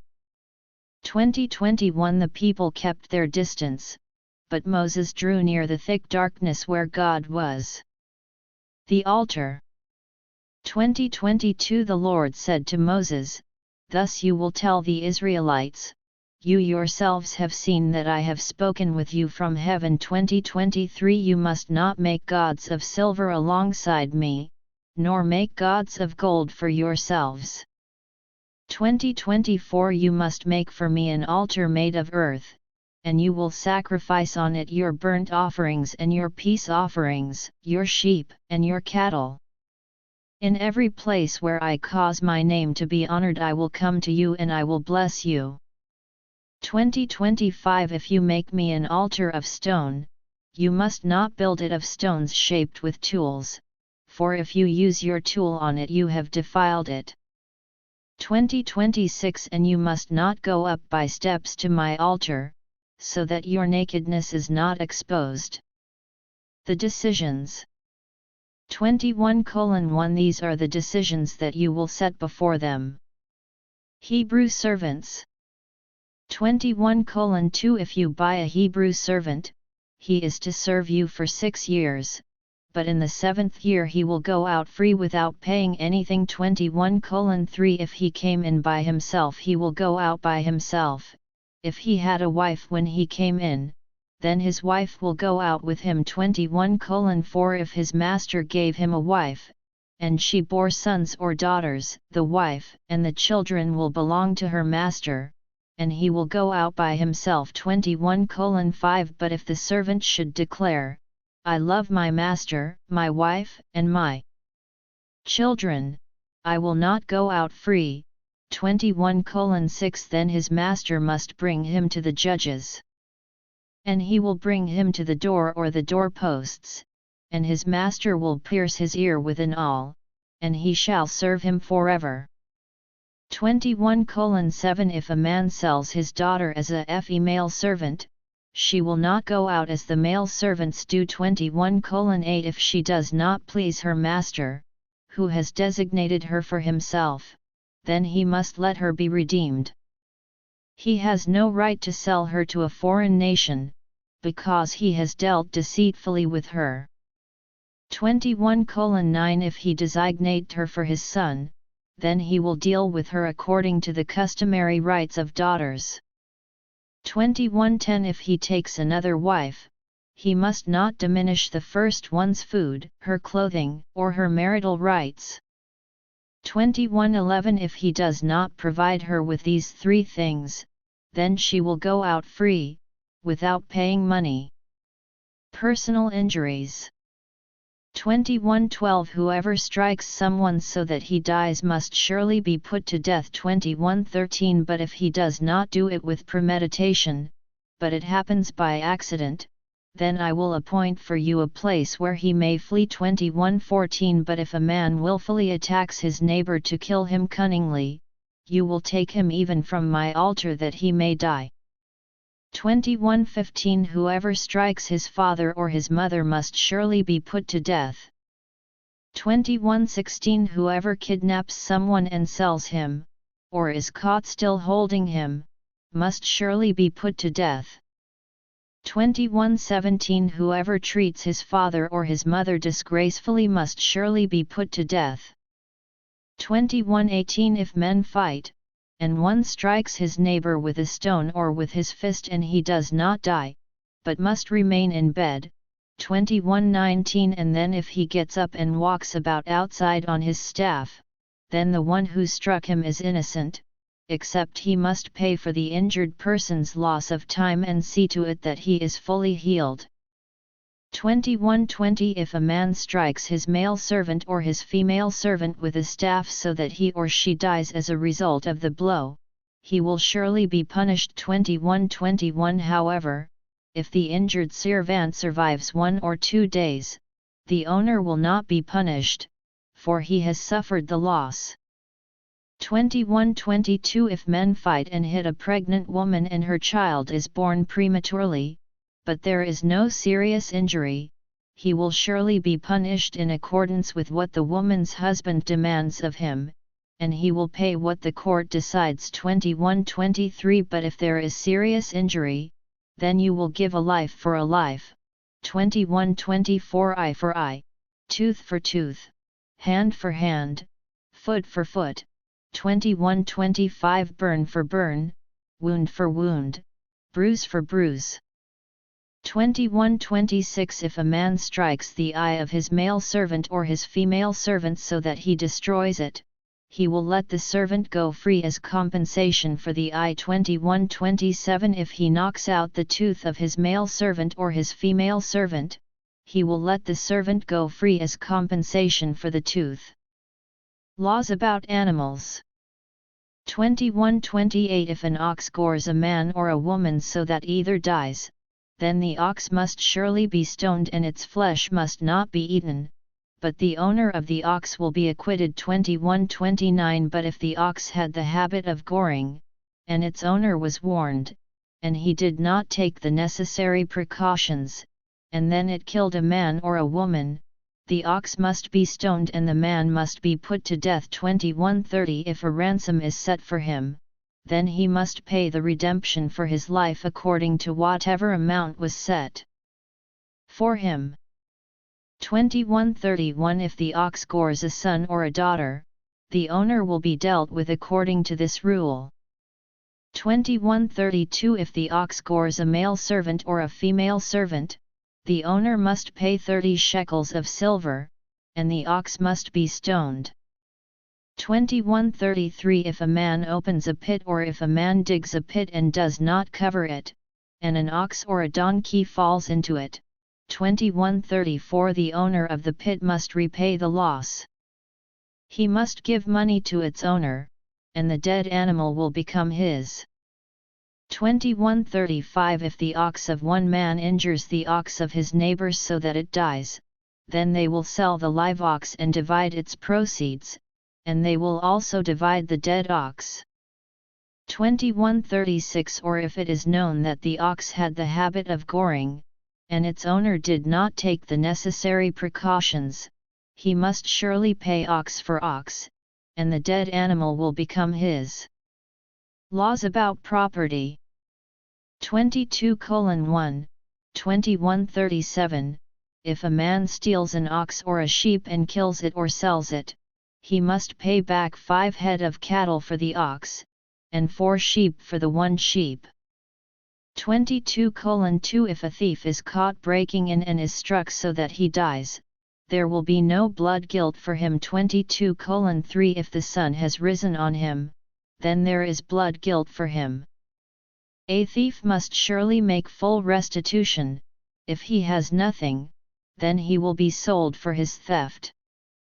22:4 If the stolen item should in fact be found alive in his possession, whether it be an ox or a donkey or a sheep, he must pay back double. 22:5 If a man grazes his livestock in a field or a vineyard, and he lets the livestock loose and they graze in the field of another man, he must make restitution from the best of his own field and the best of his own vineyard. 22:6 If a fire breaks out and spreads to thorn bushes, so that stacked grain or standing grain or the whole field is consumed, the one who started the fire must surely make restitution. 22:7 If a man gives his neighbor money or articles for safekeeping, and it is stolen from the man's house, if the thief is caught, he must repay double. 22:8 If the thief is not caught, then the owner of the house will be brought before the judges to see whether he has laid his hand on his neighbor's goods. 22:9 In all cases of illegal possessions, whether for an ox, a donkey, a sheep, a garment, or any kind of lost item, about which someone says this belongs to me, the matter of the two of them will come before the judges, and the one whom the judges declare guilty must repay double to his neighbor. 22:10 If a man gives his neighbor a donkey or an ox or a sheep or any beast to keep, and it dies or is hurt or is carried away without anyone seeing it, 22:11 Then there will be an oath to the Lord between the two of them, that he has not laid his hand on his neighbor's goods, and its owner will accept this, and he will not have to pay. 22:12 But if it was stolen from him, he will pay its owner. 22:13 If it is torn in pieces, then he will bring it for evidence, and he will not have to pay for what was torn. 22:14 If a man borrows an animal from his neighbor, and it is hurt or dies when its owner was not with it, the man who borrowed it will surely pay. 22:15 If its owner was with it, he will not have to pay. If it was hired, what was paid for the hire covers it. Moral and ceremonial laws. 22:16 If a man seduces a virgin who is not engaged and has sexual relations with her, he must surely endow her to be his wife. 22:17 If her father refuses to give her to him, he must pay money for the bride price of virgins. 22:18 You must not allow a sorceress to live. 22:19 Whoever has sexual relations with a beast must surely be put to death. 22:20 Whoever sacrifices to a god other than the Lord alone must be utterly destroyed. 22:21 You must not wrong a foreigner nor oppress him, for you were foreigners in the land of Egypt. 22:22 You must not afflict any widow or orphan. 22:23 If you afflict them in any way and they cry to me, I will surely hear their cry. 22:24 And my anger will burn and I will kill you with the sword, and your wives will be widows and your children will be fatherless. 22:25 If you lend money to any of my people who are needy among you, do not be like a moneylender to him, do not charge him interest. 22:26 If you do take the garment of your neighbor in pledge, you must return it to him by the time the sun goes down. 22:27 For it is his only covering, it is his garment for his body. What else can he sleep in? And when he cries out to me, I will hear, for I am gracious. 22:28 You must not blaspheme God or curse the ruler of your people. 22:29 Do not hold back offerings from your granaries or your vats. You must give me the firstborn of your sons. 22:30 You must also do this for your oxen and for your sheep. 7 days they may remain with their mothers, but give them to me on the 8th day. 22:31 You will be holy people to me, you must not eat any meat torn by animals in the field. You must throw it to the dogs. Justice. 23:1 You must not give a false report. Do not make common cause with the wicked to be a malicious witness. 23:2 You must not follow a crowd in doing evil things. In a lawsuit you must not offer testimony that agrees with a crowd so as to pervert justice. 23:3 And you must not show partiality to a poor man in his lawsuit. 23:4 If you encounter your enemy's ox or donkey wandering off, you must by all means return it to him. 23:5 If you see the donkey of someone who hates you fallen under its load, you must not ignore him, but be sure to help him with it. 23:6 You must not turn away justice for your poor people in their lawsuits. 23:7 Keep your distance from a false charge. Do not kill the innocent and the righteous, for I will not justify the wicked. 23:8 You must not accept a bribe, for a bribe blinds those who see and subverts the words of the righteous. 23:9 You must not oppress a foreigner, since you know the life of a foreigner, for you were foreigners in the land of Egypt. Sabbaths and Feasts. 23:10 For 6 years you are to sow your land and gather in its produce. 23:11 But in the 7th year you must let it lie fallow and leave it alone so that the poor of your people may eat, and what they leave any animal in the field may eat. you must do likewise with your vineyard and your olive grove. 23:12 For 6 days you are to do your work, but on the 7th day you must cease, in order that your ox and your donkey may rest, and that your female servant's son and any hired help may refresh themselves. 23:13 Pay attention to do everything I have told you, and do not even mention the names of other gods. Do not let them be heard on your lips. 23:14 3 times in the year you must make a pilgrim feast to me. 23:15 You are to observe the feast of unleavened bread. 7 days you must eat bread made without yeast, as I commanded you, at the appointed time of the month of Aviv, for at that time you came out of Egypt. No one may appear before me empty-handed. 23:16 You are also to observe the feast of harvest, the first fruits of your labors that you have sown in the field, and the feast of ingathering at the end of the year when you have gathered in your harvest out of the field. 23:17 At 3 times in the year all your males will appear before the Lord God. 23:18 You must not offer the blood of my sacrifice with bread containing yeast. The fat of my festal sacrifice must not remain until morning. 23:19 The first of the firstfruits of your soil you must bring to the house of the Lord your God. You must not cook a young goat in its mother's milk. The angel of the presence.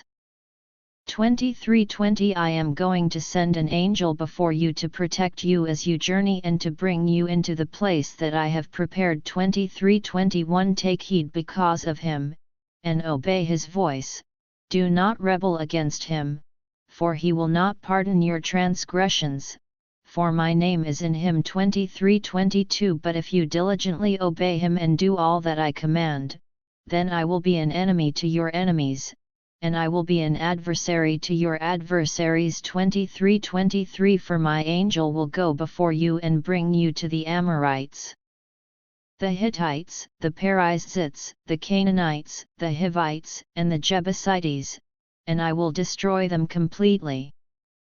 23:24 You must not bow down to their gods, you must not serve them or do according to their practices. Instead you must completely overthrow them and smash their standing stones to pieces. 23:25 You must serve the Lord your God, and he will bless your bread and your water, and I will remove sickness from your midst. 23:26 No woman will miscarry her young or be barren in your land. I will fulfill the number of your days. 23:27 I will send my terror before you, and I will destroy all the people whom you encounter.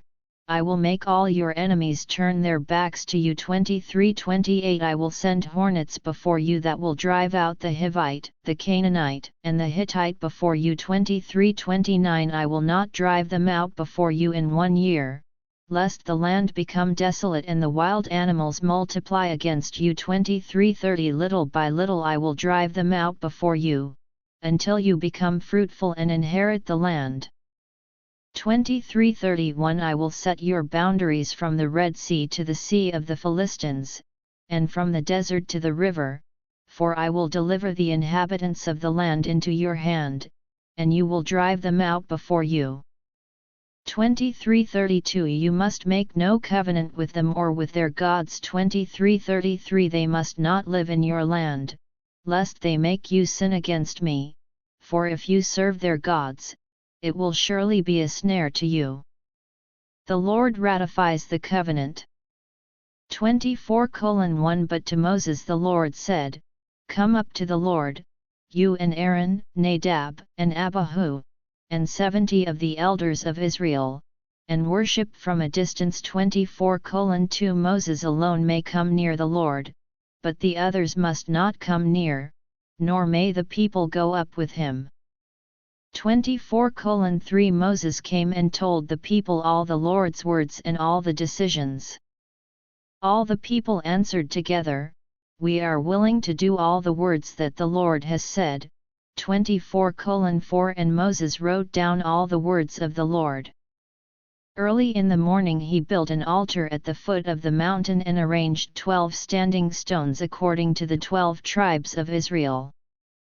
24:5 He sent young Israelite men, and they offered burnt offerings and sacrificed young bulls for peace offerings to the Lord.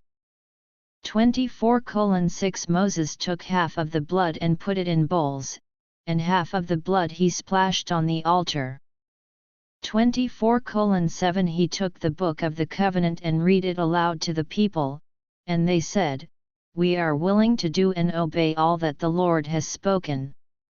24:8 So Moses took the blood and splashed it on the people and said, "This is the blood of the covenant that the Lord has made with you in accordance with all these words." 24:9 Moses and Aaron, Nadab and Abihu, and the 70 elders of Israel went up. 24:10 And they saw the God of Israel. Under his feet there was something like a pavement made of sapphire, clear like the sky itself. 24:11 But he did not lay a hand on the leaders of the Israelites, so they saw God, and they ate and they drank. 24:12 The Lord said to Moses, "Come up to me to the mountain and remain there, and I will give you the stone tablets with the law and the commandments that I have written, so that you may teach them." 24:13 So Moses set out with Joshua his attendant, and Moses went up the mountain of God. 24:14 He told the elders, "Wait for us in this place until we return to you. Here are Aaron and Hur with you. Whoever has any matters of dispute can approach them." 24:15 Moses went up the mountain, and the cloud covered the mountain. 24:16 The glory of the Lord resided on Mount Sinai, and the cloud covered it for 6 days. On the 7th day he called to Moses from within the cloud. 24:17 Now the appearance of the glory of the Lord was like a devouring fire on the top of the mountain in plain view of the people. 24:18 Moses went into the cloud when he went up the mountain, and Moses was on the mountain 40 days and 40 nights. The materials for the sanctuary. 25:1 The Lord spoke to Moses, 25:2 Tell the Israelites to take an offering for me, from every person motivated by a willing heart you are to receive my offering. 25:3 This is the offering you are to accept from them: gold, silver, bronze. 25:4 Blue, purple, scarlet, fine linen, goat's hair. 25:5 Ram skins dyed red, fine leather, acacia wood. 25:6 Oil for the light, spices for the anointing oil and for fragrant incense. 25:7 Onyx stones, and other gems to be set in the ephod and in the breastpiece. 25:8 Let them make for me a sanctuary, so that I may live among them. 25:9 According to all that I am showing you the pattern of the tabernacle and the pattern of all its furnishings, you must make it exactly so. The Ark of the Covenant. 25:10 They are to make an ark of acacia wood. Its length is to be 3 feet 9 inches, its width 2 feet 3 inches, and its height 2 feet 3 inches. 25:11 You are to overlay it with pure gold both inside and outside. You must overlay it, and you are to make a surrounding border of gold over it. 25:12 You are to cast 4 gold rings for it and put them on its 4 feet, with 2 rings on one side and 2 rings on the other side. 25:13 You are to make poles of acacia wood, overlay them with gold. 25:14 And put the poles into the rings at the sides of the ark in order to carry the ark with them. 25:15 The poles must remain in the rings of the ark, they must not be removed from it. 25:16 You are to put into the ark the testimony that I will give to you. 25:17 You are to make an atonement lid of pure gold, its length is to be 3 feet 9 inches, and its width is to be 2 feet 3 inches. 25:18 You are to make 2 cherubim of gold, you are to make them of hammered metal on the 2 ends of the atonement lid. 25:19 Make 1 cherub on one end and 1 cherub on the other end. From the atonement lid you are to make the cherubim on the 2 ends. 25:20 The cherubim are to be spreading their wings upward, overshadowing the atonement lid with their wings, and the cherubim are to face each other, looking toward the atonement lid. 25:21 You are to put the atonement lid on top of the ark, and in the ark you are to put the testimony I am giving you. 25:22 I will meet with you there, and from above the atonement lid, from between the 2 cherubim that are over the ark of the testimony, I will speak with you about all that I will command you for the Israelites. The table for the bread of the presence. 25:23 You are to make a table of acacia wood, its length is to be 3 feet, its width 1 foot 6 inches, and its height 2 feet 3 inches. 25:24 You are to overlay it with pure gold, and you are to make a surrounding border of gold for it. 25:25 You are to make a surrounding frame for it about 3 inches broad, and you are to make a surrounding border of gold for its frame. 25:26 You are to make 4 rings of gold for it and attach the rings at the 4 corners where its 4 legs are. 25:27 The rings are to be close to the frame to provide places for the poles to carry the table. 25:28 You are to make the poles of acacia wood and overlay them with gold, so that the table may be carried with them. 25:29 You are to make its plates, its ladles, its pitchers, and its bowls, to be used in pouring out offerings, you are to make them of pure gold. 25:30 You are to set the bread of the presence on the table before me continually. The lampstand. 25:31 You are to make a lampstand of pure gold. The lampstand is to be made of hammered metal, its base and its shaft, its cups, its buds, and its blossoms are to be from the same piece. 25:32 6 branches are to extend from the sides of the lampstand, 3 branches of the lampstand from one side of it and 3 branches of the lampstand from the other side of it. 25:33 3 cups shaped like almond flowers with buds and blossoms are to be on one branch, and 3 cups shaped like almond flowers with buds and blossoms are to be on the next branch, and the same for the 6 branches extending from the lampstand. 25:34 On the lampstand there are to be 4 cups shaped like almond flowers with buds and blossoms, 25:35 with a bud under the first 2 branches from it, and a bud under the next 2 branches from it, and a bud under the third 2 branches from it, according to the 6 branches that extend from the lampstand.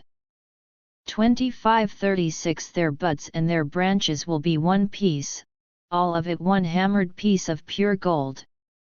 25:37 You are to make its 7 lamps, and then set its lamps up on it, so that it will give light to the area in front of it. 25:38 Its trimmers and its trays are to be of pure gold. 25:39 About 75 pounds of pure gold is to be used for it and for all these utensils. 25:40 Now be sure to make them according to the pattern you were shown on the mountain. The tabernacle. 26:1 The tabernacle itself you are to make with 10 curtains of fine twisted linen and blue and purple and scarlet, you are to make them with cherubim that are the work of an artistic designer. 26:2 The length of each curtain is to be 42 feet, and the width of each curtain is to be 6 feet, the same size for each of the curtains. 26:3 5 curtains are to be joined, one to another, and the other 5 curtains are to be joined, one to another. 26:4 You are to make loops of blue material along the edge of the end curtain in one set, and in the same way you are to make loops in the outer edge of the end curtain in the second set. 26:5 You are to make 50 loops on the one curtain, and you are to make 50 loops on the end curtain which is on the second set, so that the loops are opposite one to another.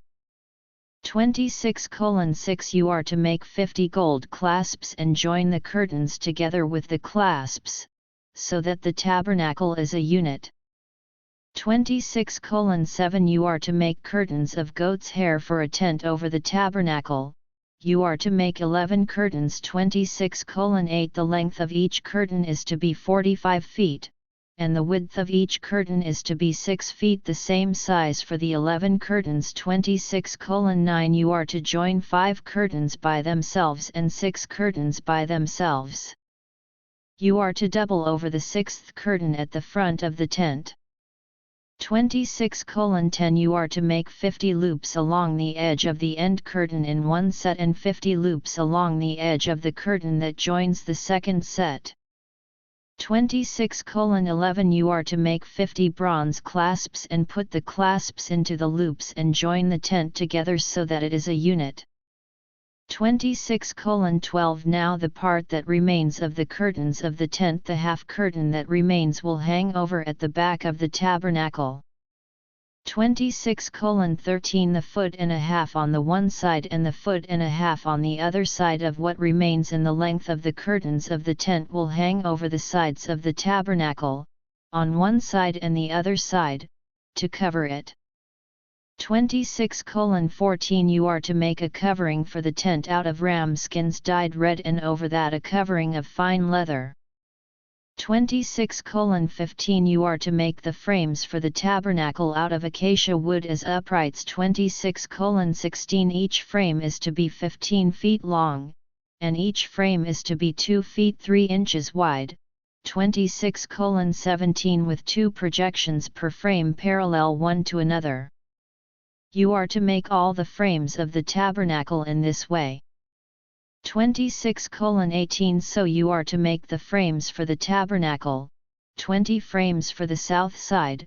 26:19 And you are to make 40 silver bases to go under the 20 frames, 2 bases under the first frame for its 2 projections, and likewise 2 bases under the next frame for its 2 projections. 26:20 And for the second side of the tabernacle, the north side, 20 frames. 26:21 And their 40 silver bases, 2 bases under the first frame, and 2 bases under the next frame. 26:22 And for the back of the tabernacle on the west you will make 6 frames. 26:23 You are to make 2 frames for the corners of the tabernacle on the back. 26:24 At the 2 corners they must be doubled at the lower end and finished together at the top in one ring. So it will be for both. 26:25 So there are to be 8 frames and their silver bases, 16 bases, 2 bases under the first frame, and 2 bases under the next frame. 26:26 You are to make bars of acacia wood, 5 for the frames on one side of the tabernacle. 26:27 And 5 bars for the frames on the second side of the tabernacle, and 5 bars for the frames on the back of the tabernacle on the west. 26:28 The middle bar in the center of the frames will reach from end to end. 26:29 You are to overlay the frames with gold and make their rings of gold to provide places for the bars, and you are to overlay the bars with gold. 26:30 You are to set up the tabernacle according to the plan that you were shown on the mountain. 26:31 You are to make a special curtain of blue, purple, and scarlet yarn and fine twisted linen. It is to be made with cherubim, the work of an artistic designer. 26:32 You are to hang it with gold hooks on 4 posts of acacia wood overlaid with gold, set in 4 silver bases. 2633 You are to hang this curtain under the clasps and bring the ark of the testimony in there behind the curtain. The curtain will make a division for you between the holy place and the most holy place. 2634 You are to put the atonement lid on the ark of the testimony in the most holy place. 2635 You are to put the table outside the curtain and the lampstand on the south side of the tabernacle, opposite the table, and you are to place the table on the north side. 2636 You are to make a hanging for the entrance of the tent of blue, purple, and scarlet yarn and fine twined linen, the work of an embroiderer. 2637 You are to make for the hanging 5 posts of acacia wood and overlay them with gold, and their hooks will be gold, and you are to cast 5 bronze bases for them. The altar. 27:1 You are to make the altar of acacia wood, 7 feet 6 inches long, and 7 feet 6 inches wide. The altar is to be square, and its height is to be 4 feet 6 inches. 27:2 You are to make its 4 horns on its 4 cornas, its horns will be part of it, and you are to overlay it with bronze. 27:3 You are to make its pots for the ashes, its shovels, its tossing bowls, its meat hooks, and its fire pans. You are to make all its utensils of bronze. 27:4 You are to make a grating for it, a network of bronze, and you are to make on the network 4 bronze rings on its 4 corners. 27:5 You are to put it under the ledge of the altar below, so that the network will come halfway up the altar. 27:6 You are to make poles for the altar, poles of acacia wood, and you are to overlay them with bronze. 27:7 The poles are to be put into the rings so that the poles will be on 2 sides of the altar when carrying it. 27:8 You are to make the altar hollow, out of boards.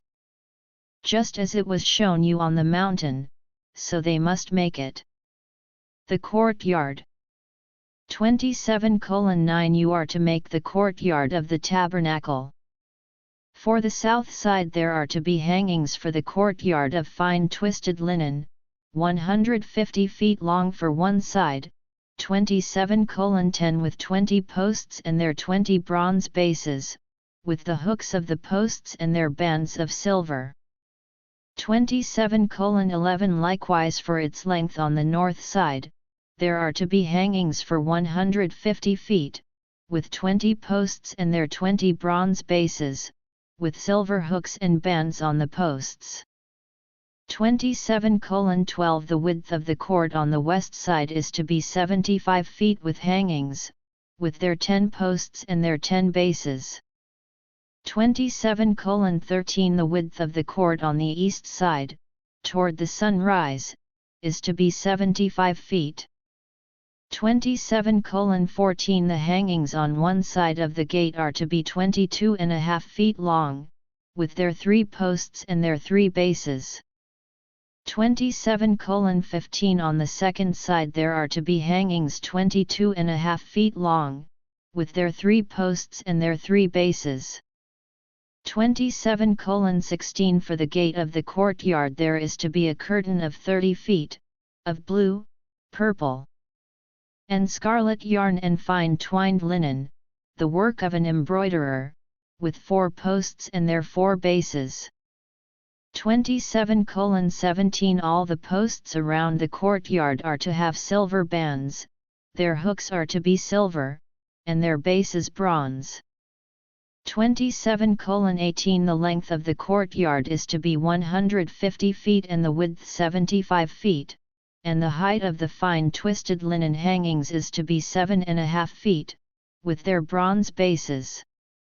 27:19 All the utensils of the tabernacle used in all its service, all its tent pegs, and all the tent pegs of the courtyard are to be made of bronze. Offering the oil. 27:20 You are to command the Israelites that they bring to you pure oil of pressed olives for the light, so that the lamps will burn regularly. 27:21 In the tent of meeting outside the curtain that is before the testimony, Aaron and his sons are to arrange it from evening to morning before the Lord. This is to be a lasting ordinance among the Israelites for generations to come. The clothing of the priests. 28:1 And you, bring near to you your brother Aaron and his sons with him from among the Israelites, so that they may minister as my priests Aaron, Nadab, and Abihu, Eleazar and Ithamar, Aaron's sons. 28:2 You must make holy garments for your brother Aaron, for glory and for beauty. 28:3 You are to speak to all who are specially skilled, whom I have filled with the spirit of wisdom, so that they may make Aaron's garments to set him apart to minister as my priest. 28:4 Now these are the garments that they are to make: a breastpiece, an ephod, a robe, a fitted tunic, a turban, and a sash. They are to make holy garments for your brother Aaron and for his sons, that they may minister as my priests. 28:5 The artisans are to use the gold, blue, purple, scarlet, and fine linen. 28:6 They are to make the ephod of gold, blue, purple, scarlet, and fine twisted linen, the work of an artistic designer. 28:7 It is to have 2 shoulder pieces attached to 2 of its corners, so it can be joined together. 28:8 The artistically woven waistband of the ephod that is on it is to be like it, of one piece with the ephod, of gold, blue, purple, scarlet, and fine twisted linen. 28:9 You are to take 2 onyx stones and engrave on them the names of the sons of Israel, 28:10 6 of their names on one stone, and the 6 remaining names on the second stone, according to the order of their birth. 28:11 You are to engrave the 2 stones with the names of the sons of Israel with the work of an engraver in stone, like the engravings of a seal. You are to have them set in gold filigree settings. 28:12 You are to put the 2 stones on the shoulders of the ephod, stones of memorial for the sons of Israel, and Aaron will bear their names before the Lord on his 2 shoulders for a memorial. 28:13 You are to make filigree settings of gold. 28:14 And 2 braided chains of pure gold, like a cord, and attach the chains to the settings. 28:15 You are to make a breastpiece for use in making decisions, the work of an artistic designer. You are to make it in the same fashion as the ephod. You are to make it of gold, blue, purple, scarlet, and fine twisted linen. 28:16 It is to be square when doubled, 9 inches long and 9 inches wide. 28:17 You are to set in it a setting for stones, 4 rows of stones, a row with a ruby, a topaz, and a beryl the first row. 28:18 And the second row, a turquoise, a sapphire, and an emerald. 28:19 And the third row, a jacinth, an agate, and an amethyst. 28:20 And the fourth row, a chrysolite, an onyx, and a jasper.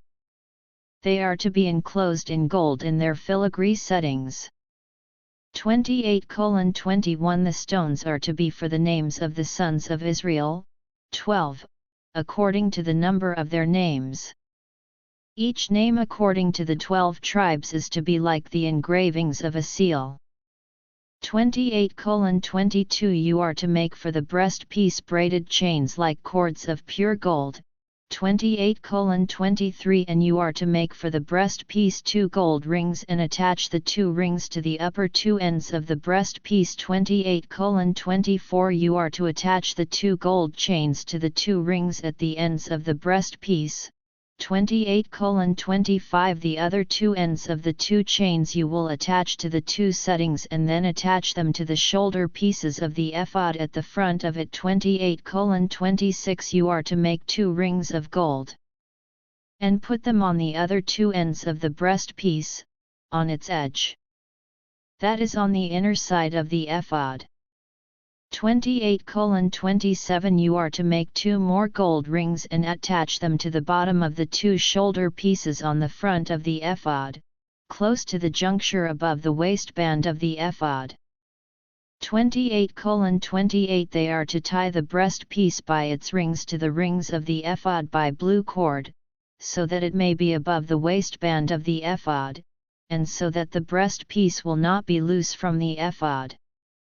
28:29 Aaron will bear the names of the sons of Israel in the breast piece of decision over his heart when he goes into the holy place, for a memorial before the Lord continually. 28:30 You are to put the Urim and the Thummim into the breast piece of decision, and they are to be over Aaron's heart when he goes in before the Lord. Aaron is to bear the decisions of the Israelites over his heart before the Lord continually. 28:31 You are to make the robe of the ephod completely blue. 28:32 There is to be an opening in its top in the center of it, with an edge all around the opening, the work of a weaver, like the opening of a collar, so that it cannot be torn. 28:33 You are to make pomegranates of blue, purple, and scarlet all around its hem and bells of gold between them all around. 28:34 The pattern is to be a gold bell and a pomegranate, a gold bell and a pomegranate, all around the hem of the robe. 28:35 The robe is to be on Aaron as he ministers, and his sound will be heard when he enters the holy place before the Lord and when he leaves, so that he does not die. 28:36 You are to make a plate of pure gold and engrave on it the way a seal is engraved, holiness to the Lord. 28:37 You are to attach to it a blue cord so that it will be on the turban, it is to be on the front of the turban. 28:38 It will be on Aaron's forehead, and Aaron will bear the iniquity of the holy things, which the Israelites are to sanctify by all their holy gifts, it will always be on his forehead, for their acceptance before the Lord.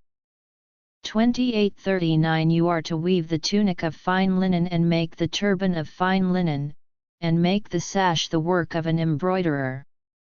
28:40 Aaron's sons You are to make tunics, sashes, and headbands for glory and for beauty.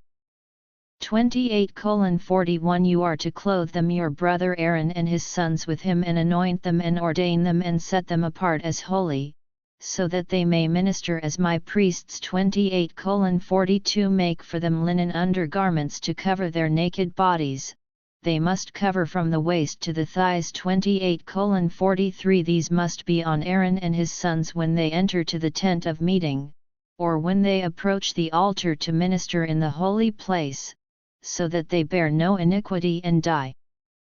It is to be a perpetual ordinance for him and for his descendants after him. The consecration of Aaron and his sons. 29:1 Now this is what you are to do for them to consecrate them so that they may minister as my priests. Take a young bull and 2 rams without blemish, 29:2 And bread made without yeast, and perforated cakes without yeast mixed with oil, and wafers without yeast spread with oil. You are to make them using fine wheat flour. 29:3 You are to put them in one basket and present them in the basket, along with the bull and the 2 rams. 29:4 You are to present Aaron and his sons at the entrance of the tent of meeting. You are to wash them with water. 29:5 And take the garments and clothe Aaron with the tunic, the robe of the ephod, and the breast piece. You are to fasten the ephod on him by using the skillfully woven waistband. 29:6 You are to put the turban on his head and put the holy diadem on the turban. 29:7 You are to take the anointing oil and pour it on his head and anoint him. 29:8 You are to present his sons and clothe them with tunics. 29:9 And wrap the sashes around Aaron and his sons and put headbands on them, and so the ministry of priesthood will belong to them by a perpetual ordinance. Thus you are to consecrate Aaron and his sons. 29:10 You are to present the bull at the front of the tent of meeting, and Aaron and his sons are to put their hands on the head of the bull. 29:11 You are to kill the bull before the Lord at the entrance to the tent of meeting. 29:12 And take some of the blood of the bull and put it on the horns of the altar with your finger. All the rest of the blood you are to pour out at the base of the altar. 29:13 You are to take all the fat that covers the entrails, and the lobe that is above the liver, and the 2 kidneys and the fat that is on them, and burn them on the altar. 29:14 But the meat of the bull, its skin, and its dung you are to burn up outside the camp. It is the purification of fearing. 29:15 You are to take 1 ram, and Aaron and his sons are to lay their hands on the ram's head. 29:16 And you are to kill the ram and take its blood and splash it all around on the altar. 29:17 Then you are to cut the ram into pieces and wash the entrails and its legs and put them on its pieces and on its head. 29:18 And burn the whole ram on the altar. It is a burnt offering to the Lord, a soothing aroma. It is an offering made by fire to the Lord. 29:19 You are to take the second ram, and Aaron and his sons are to lay their hands on the ram's head. 29:20 And you are to kill the ram and take some of its blood and put it on the tip of the right ear of Aaron, on the tip of the right ear of his sons, on the thumb of their right hand, and on the big toe of their right foot, and then splash the blood all around on the altar. 29:21 You are to take some of the blood that is on the altar and some of the anointing oil and sprinkle it on Aaron, on his garments, on his sons, and on his sons' garments with him, so that he may be holy, he and his garments along with his sons and his sons' garments. 29:22 You are to take from the ram the fat tail, the fat that covers the entrails, the lobe of the liver, the 2 kidneys and the fat that is on them, and the right thigh, for it is the ram for consecration. 29:23 And 1 round flat cake of bread, 1 perforated cake of oiled bread, and 1 wafer from the basket of bread made without yeast that is before the Lord. 29:24 You are to put all these in Aaron's hands and in his sons' hands, and you are to wave them as a wave offering before the Lord. 29:25 Then you are to take them from their hands and burn them on the altar for a burnt offering, for a soothing aroma before the Lord. It is an offering made by fire to the Lord. 29:26 You are to take the breast of the ram of Aaron's consecration, you are to wave it as a wave offering before the Lord, and it is to be your share. 29:27 You are to sanctify the breast of the wave offering and the thigh of the contribution, which were waved and lifted up as a contribution from the ram of consecration, from what belongs to Aaron and to his sons. 29:28 It is to belong to Aaron and to his sons from the Israelites, by a perpetual ordinance, for it is a contribution. It is to be a contribution from the Israelites from their peace offerings, their contribution to the Lord. 29:29 The holy garments that belong to Aaron are to belong to his sons after him, so that they may be anointed in them and consecrated in them. 29:30 The priest who succeeds him from his sons, when he first comes to the tent of meeting to minister in the holy place, is to wear them for 7 days. 29:31 You are to take the ram of the consecration and cook its meat in a holy place. 29:32 Aaron and his sons are to eat the meat of the ram and the bread that was in the basket at the entrance of the tent of meeting. 29:33 They are to eat those things by which atonement was made to consecrate and to set them apart, but no one else may eat them, for they are holy. 29:34 If any of the meat from the consecration offerings or any of the bread is left over until morning, then you are to burn up what is left over. It must not be eaten, because it is holy. 29:35 Thus you are to do for Aaron and for his sons, according to all that I have commanded you. You are to consecrate them for 7 days. 29:36 Every day you are to prepare a bull for a purification offering for atonement. You are to purge the altar by making atonement for it, and you are to anoint it to set it apart as holy. 29:37 For 7 days you are to make atonement for the altar and set it apart as holy. Then the altar will be most holy. Anything that touches the altar will be holy. 29:38 Now this is what you are to prepare on the altar every day continually: 2 lambs a year old. 29:39 The first lamb you are to prepare in the morning, and the second lamb you are to prepare around sundown. 29:40 With the first lamb offer 1/10 of an ephah of fine flour mixed with 1/4 of a hin of oil from pressed olives, and 1/4 of a hin of wine as a drink offering. 29:41 The second lamb you are to offer around sundown. You are to prepare for it the same meal offering as for the morning and the same drink offering, for a soothing aroma, an offering made by fire to the Lord. 29:42 This will be a regular burnt offering throughout your generations at the entrance of the tent of meeting before the Lord, where I will meet with you to speak to you there. 29:43 There I will meet with the Israelites, and it will be set apart as holy by my glory. 29:44 So I will set apart as holy the tent of meeting and the altar, and I will set apart as holy Aaron and his sons, that they may minister as priests to me. 29:45 I will reside among the Israelites, and I will be their God.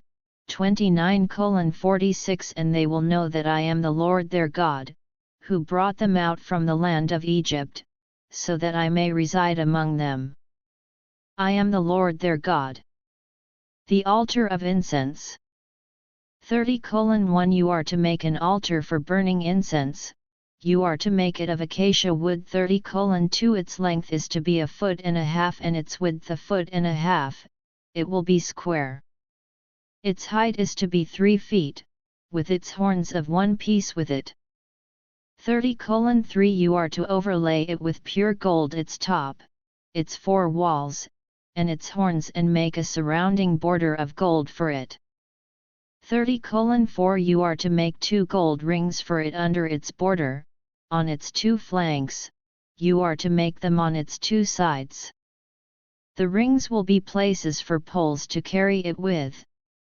30:5 You are to make the poles of acacia wood and overlay them with gold. 30:6 You are to put it in front of the curtain that is before the ark of the testimony, before the atonement lid that is over the testimony, where I will meet you. 30:7 Aaron is to burn sweet incense on it morning by morning. When he attends to the lamps he is to burn incense. 30:8 When Aaron sets up the lamps around sundown he is to burn incense on it.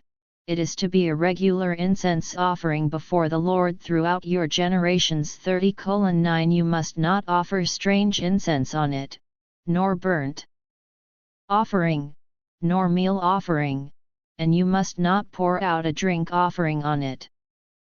30:10 Aaron is to make atonement on its horns once in the year with some of the blood of the sin offering for atonement. Once in the year he is to make atonement on it throughout your generations. It is most holy to the Lord. The ransom money. 30:11 The Lord spoke to Moses. 30:12 When you take a census of the Israelites according to their number, then each man is to pay a ransom for his life to the Lord when you number them, so that there will be no plague among them when you number them. 30:13 Everyone who crosses over to those who are numbered is to pay this, a half shekel according to the shekel of the sanctuary, a shekel weighs 20 gerahs. The half shekel is to be an offering to the Lord. 30:14 Everyone who crosses over to those numbered, from 20 years old and up, is to pay an offering to the Lord. 30:15 The rich are not to increase it, and the poor are not to pay less than the half shekel when giving the offering of the Lord, to make atonement for your lives. 30:16 You are to receive the atonement money from the Israelites and give it for the service of the tent of meeting. It will be a memorial for the Israelites before the Lord, to make atonement for your lives. The bronze laver. 30:17 The Lord spoke to Moses. 30:18 You are also to make a large bronze basin with a bronze stand for washing. You are to put it between the tent of meeting and the altar and put water in it. 30:19 And Aaron and his sons must wash their hands and their feet from it.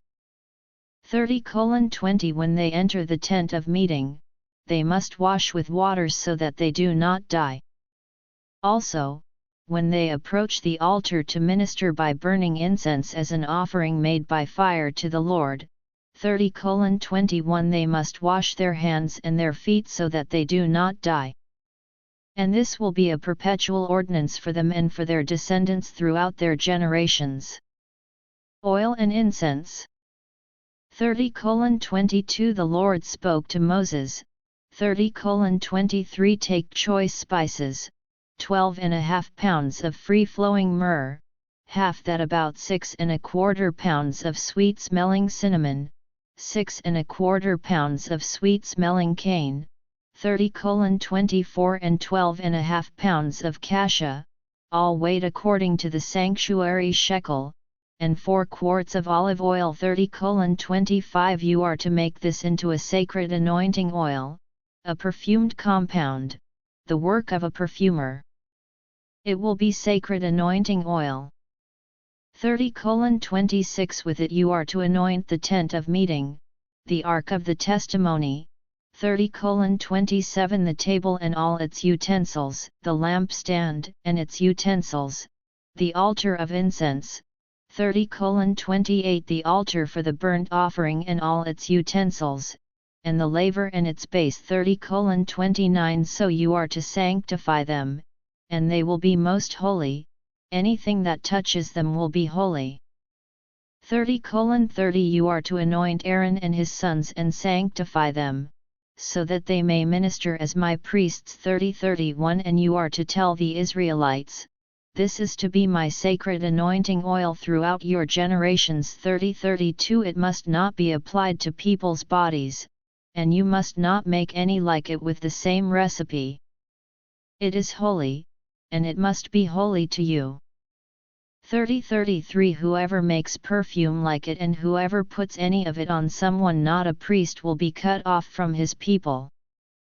30:34 The Lord said to Moses, take spices, gum resin, onycha, galbanum, and pure frankincense of equal amounts. 30:35 And make it into an incense, a perfume, the work of a perfumer. It is to be finely ground, and pure and sacred. 30:36 You are to beat some of it very fine and put some of it before the ark of the testimony in the tent of meeting where I will meet with you, it is to be most holy to you. 30:37 And the incense that you are to make, you must not make for yourselves using the same recipe, it is to be most holy to you, belonging to the Lord. 30:38 Whoever makes anything like it, to use as perfume, will be cut off from his people. Willing artisans. 31:1 The Lord spoke to Moses. 31:2 See, I have chosen Bezalel son of Uri, the son of Hur, of the tribe of Judah. 31:3 And I have filled him with the Spirit of God in skill, in understanding, in knowledge, and in all kinds of craftsmanship. 31:4 To make artistic designs for work with gold, with silver, and with bronze. 31:5 And with cutting and setting stone, and with cutting wood, to work in all kinds of craftsmanship. 31:6 Moreover, I have also given him Oholiab son of Ahisamach, of the tribe of Dan. And I have given ability to all the specially skilled, that they may make everything I have commanded you. 31:7 The tent of meeting, the ark of the testimony, the atonement lid that is on it, all the furnishings of the tent. 31:8 The table with its utensils, the pure lampstand with all its utensils, the altar of incense. 31:9 The altar for the burnt offering with all its utensils, the large basin with its base.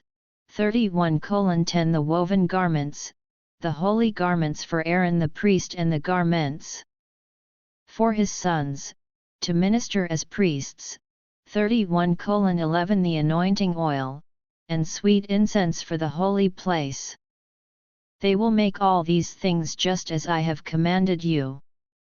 Sabbath observance. 31:12 The Lord said to Moses, 31:13 Tell the Israelites, surely you must keep my Sabbaths, for it is a sign between me and you throughout your generations, that you may know that I am the Lord who sanctifies you. 31:14 So you must keep the Sabbath, for it is holy for you. Everyone who defiles it must surely be put to death. Indeed, if anyone does any work on it, then that person will be cut off from among his people. 31:15 6 days' work may be done, but on the seventh day is a Sabbath of complete rest, holy to the Lord. Anyone who does work on the Sabbath day must surely be put to death. 31:16 The Israelites must keep the Sabbath by observing the Sabbath throughout their generations as a perpetual covenant. 31:17 It is a sign between me and the Israelites forever, for in 6 days the Lord made the heavens and the earth, and on the seventh day he rested and was refreshed. 31:18 He gave Moses 2 tablets of testimony when he had finished speaking with him on Mount Sinai, tablets of stone written by the finger of God. The sin of the golden calf. 32:1 When the people saw that Moses delayed in coming down from the mountain, they gathered around Aaron and said to him, Get up, make us gods that will go before us. As for this fellow Moses, the man who brought us up from the land of Egypt, we do not know what has become of him. 32:2 So Aaron said to them, Break off the gold earrings that are on the ears of your wives, your sons, and your daughters, and bring them to me. 32:3 So all the people broke off the gold earrings that were on their ears and brought them to Aaron. 32:4 He accepted the gold from them, fashioned it with an engraving tool, and made a molten calf. Then they said, These are your gods, O Israel, who brought you up out of Egypt. 32:5 When Aaron saw this, he built an altar before it, and Aaron made a proclamation and said, Tomorrow will be a feast to the Lord. 32:6 So they got up early on the next day and offered up burnt offerings and brought peace offerings, and the people sat down to eat and drink, and they rose up to play. 32:7 The Lord spoke to Moses, Go quickly, descend, because your people, whom you brought up from the land of Egypt, have acted corruptly. 32:8 They have quickly turned aside from the way that I commanded them. They have made for themselves a molten calf and have bowed down to it and sacrificed to it and said, These are your gods, O Israel, which brought you up from the land of Egypt. 32:9 Then the Lord said to Moses, I have seen this people. Look what a stiff-necked people they are. 32:10 So now, leave me alone so that my anger can burn against them and I can destroy them, and I will make from you a great nation. 32:11 But Moses sought the favor of the Lord his God and said, O Lord, why does your anger burn against your people, whom you have brought out from the land of Egypt with great power and with a mighty hand? 32:12 Why should the Egyptians say, for evil he led them out to kill them in the mountains and to destroy them from the face of the earth? Turn from your burning anger, and relent of this evil against your people.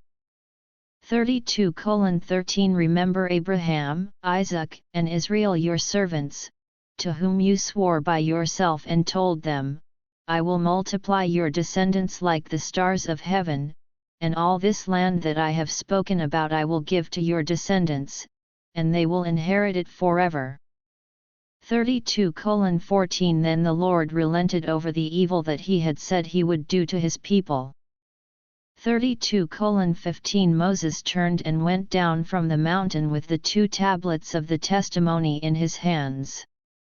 The tablets were written on both sides, they were written on the front and on the back. 32:16 Now the tablets were the work of God, and the writing was the writing of God, engraved on the tablets. 32:17 When Joshua heard the noise of the people as they shouted, he said to Moses, It is the sound of war in the camp. 32:18 Moses said, It is not the sound of those who shout for victory, nor is it the sound of those who cry because they are overcome, but the sound of singing I hear. 32:19 When he approached the camp and saw the calf and the dancing, Moses became extremely angry. He threw the tablets from his hands and broke them to pieces at the bottom of the mountain. 32:20 He took the calf they had made and burned it in the fire, ground it to powder, poured it out on the water, and made the Israelites drink it. 32:21 Moses said to Aaron, What did this people do to you, that you have brought on them so great a sin? 32:22 Aaron said, Do not let your anger burn hot, my lord, you know these people, that they tend to evil. 32:23 They said to me, Make us gods that will go before us, for as for this fellow Moses, the man who brought us up out of the land of Egypt, we do not know what has happened to him. 32:24 So I said to them, Whoever has gold, break it off. So they gave it to me, and I threw it into the fire, and this calf came out. 32:25 Moses saw that the people were running wild, for Aaron had let them get completely out of control, causing derision from their enemies. 32:26 So Moses stood at the entrance of the camp and said, Whoever is for the Lord, come to me. All the Levites gathered around him. 32:27 And he said to them, Thus says the Lord, the God of Israel, each man fasten his sword on his side, and go back and forth from entrance to entrance throughout the camp, and each one kill his brother, his friend, and his neighbor. 32:28 The Levites did what Moses ordered, and that day about 3,000 men of the people died. 32:29 Moses said, You have been consecrated today for the Lord, for each of you was against his son or against his brother, so he has given a blessing to you today. 32:30 The next day Moses said to the people, You have committed a very serious sin, but now I will go up to the Lord, perhaps I can make atonement on behalf of your sin. 32:31 So Moses returned to the Lord and said, Alas, this people has committed a very serious sin, and they have made for themselves gods of gold. 32:32 But now, if you will forgive their sin, but if not, wipe me out from your book that you have written. 32:33 The Lord said to Moses, Whoever has sinned against me, that person I will wipe out of my book. 32:34 So now go, lead the people to the place I have spoken to you about. See, my angel will go before you. But on the day that I punish, I will indeed punish them for their sin. 32:35 And the Lord sent a plague on the people because they had made the calf, the one Aaron made. 33:1 The Lord said to Moses, Go up from here, you and the people whom you brought up out of the land of Egypt, to the land I promised on oath to Abraham, to Isaac, and to Jacob, saying, I will give it to your descendants. 33:2 I will send an angel before you, and I will drive out the Canaanite, the Amorite, the Hittite, the Perizzite, the Hivite, and the Jebusite. 33:3 Go up to a land flowing with milk and honey. But I will not go up among you, for you are a stiff-necked people, and I might destroy you on the way. 33:4 When the people heard this troubling word they mourned, no one put on his ornaments. 33:5 For the Lord had said to Moses, Tell the Israelites, You are a stiff-necked people. If I went up among you for a moment, I might destroy you. Now take off your ornaments, that I may know what I should do to you. 33:6 So the Israelites stripped off their ornaments by Mount Horeb. The presence of the Lord. 33:7 Moses took the tent and pitched it outside the camp, at a good distance from the camp, and he called it the tent of meeting. Anyone seeking the Lord would go out to the tent of meeting that was outside the camp. 33:8 And when Moses went out to the tent, all the people would get up and stand at the entrance to their tents and watch Moses until he entered the tent. 33:9 And whenever Moses entered the tent, the pillar of cloud would descend and stand at the entrance of the tent, and the Lord would speak with Moses. 33:10 When all the people would see the pillar of cloud standing at the entrance of the tent, all the people, each one at the entrance of his own tent, would rise and worship. 33:11 The Lord would speak to Moses face to face, the way a person speaks to a friend. Then Moses would return to the camp, but his servant, Joshua son of Nun, a young man, did not leave the tent. 33:12 Moses said to the Lord, See, you have been saying to me, Bring this people up, but you have not let me know whom you will send with me. But you said, I know you by name, and also you have found favor in my sight. 33:13 Now if I have found favor in your sight, show me your way, that I may know you, that I may continue to find favor in your sight. And see that this nation is your people. 33:14 And the Lord said, My presence will go with you, and I will give you rest. 33:15 And Moses said to him, If your presence does not go with us, do not take us up from here. 33:16 For how will it be known then that I have found favor in your sight, I and your people? Is it not by your going with us, so that we will be distinguished, I and your people, from all the people who are on the face of the earth? 33:17 The Lord said to Moses, I will do this thing also that you have requested, for you have found favor in my sight, and I know you by name. 33:18 And Moses said, Show me your glory. 33:19 And the Lord said, I will make all my goodness pass before your face, and I will proclaim the Lord by name before you. I will be gracious to whom I will be gracious, I will show mercy to whom I will show mercy. 33:20 But he added, You cannot see my face, for no one can see me and live.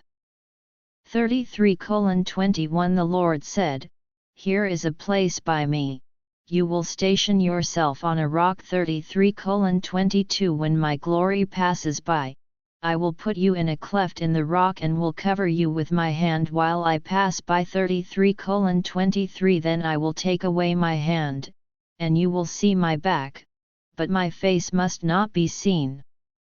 The new tablets of the covenant.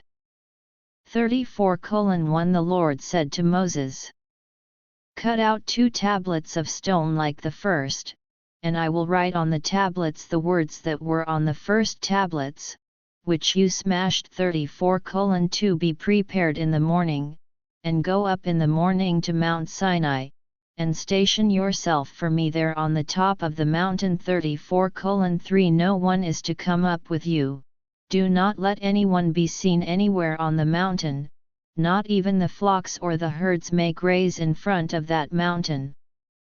34:4 So Moses cut out 2 tablets of stone like the first.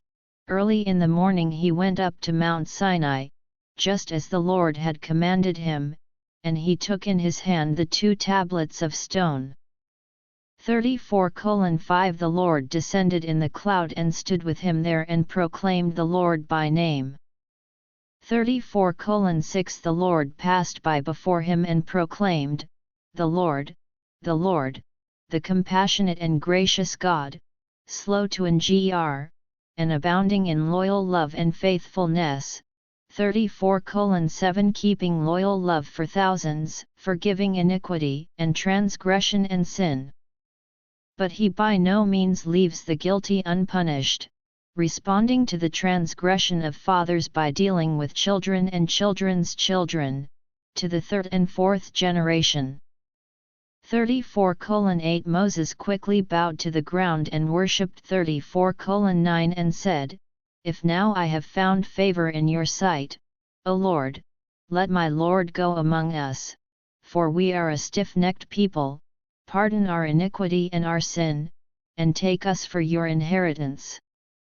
34:10 He said, See, I am going to make a covenant before all your people. I will do wonders such as have not been done in all the earth, nor in any nation. All the people among whom you live will see the work of the Lord, for it is a fearful thing that I am doing with you. 34:11 Obey what I am commanding you this day. I am going to drive out before you the Amorite, the Canaanite, the Hittite, the Perizzite, the Hivite, and the Jebusite. 34:12 Be careful not to make a covenant with the inhabitants of the land where you are going, lest it become a snare among you. 34:13 Rather you must destroy their altars, smash their images, and cut down their Asherah poles. 34:14 For you must not worship any other god, for the Lord, whose name is jealous, is a jealous God. 34:15 Be careful not to make a covenant with the inhabitants of the land, for when they prostitute themselves to their gods and sacrifice to their gods, and someone invites you, you will eat from his sacrifice. 34:16 And you then take his daughters for your sons, and when his daughters prostitute themselves to their gods, they will make your sons prostitute themselves to their gods as well. 34:17 You must not make yourselves molten gods. 34:18 You must keep the feast of unleavened bread. For 7 days you must eat bread made without yeast, as I commanded you. Do this at the appointed time of the month Aviv, for in the month Aviv you came out of Egypt. 34:19 Every firstborn of the womb belongs to me, even every firstborn of your cattle that is a male, whether ox or sheep. 34:20 Now the firstling of a donkey you may redeem with a lamb, but if you do not redeem it, then break its neck. You must redeem all the firstborn of your sons. No one will appear before me empty-handed. 34:21 On 6 days you may labor, but on the 7th day you must rest, even at the time of plowing and of harvest you are to rest. 34:22 You must observe the Feast of Weeks, the first fruits of the harvest of wheat, and the Feast of Ingathering at the end of the year. 34:23 At 3 times in the year all your men must appear before the Lord God, the God of Israel. 34:24 For I will drive out the nations before you and enlarge your borders. No one will covet your land when you go up to appear before the Lord your God 3 times in the year. 34:25 You must not offer the blood of my sacrifice with yeast. The sacrifice from the feast of Passover must not remain until the following morning. 34:26 The first of the firstfruits of your soil you must bring to the house of the Lord your God. You must not cook a young goat in its mother's milk. 34:27 The Lord said to Moses, Write down these words, for in accordance with these words I have made a covenant with you and with Israel. 34:28 So he was there with the Lord 40 days and 40 nights, he did not eat bread, and he did not drink water. He wrote on the tablets the words of the covenant, the 10 Commandments. The radiant face of Moses. 34:29 Now when Moses came down from Mount Sinai with the 2 tablets of the testimony in his hand, when he came down from the mountain, Moses did not know that the skin of his face shone while he talked with him. 34:30 When Aaron and all the Israelites saw Moses, the skin of his face shone, and they were afraid to approach him. 34:31 But Moses called to them, so Aaron and all the leaders of the community came back to him, and Moses spoke to them. 34:32 After this all the Israelites approached, and he commanded them all that the Lord had spoken to him on Mount Sinai. 34:33 When Moses finished speaking with them, he would put a veil on his face. 34:34 But when Moses went in before the Lord to speak with him, he would remove the veil until he came out. Then he would come out and tell the Israelites what he had been commanded.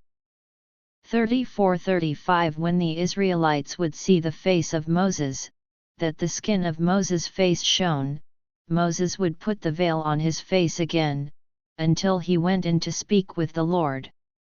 Sabbath regulations. 35:1 Moses assembled the whole community of the Israelites and said to them, These are the things that the Lord has commanded you to do. 35:2 In 6 days work may be done, but on the 7th day there must be a holy day for you, a Sabbath of complete rest to the Lord. Anyone who does work on it will be put to death. 35:3 You must not kindle a fire in any of your homes on the Sabbath day. Willing workers.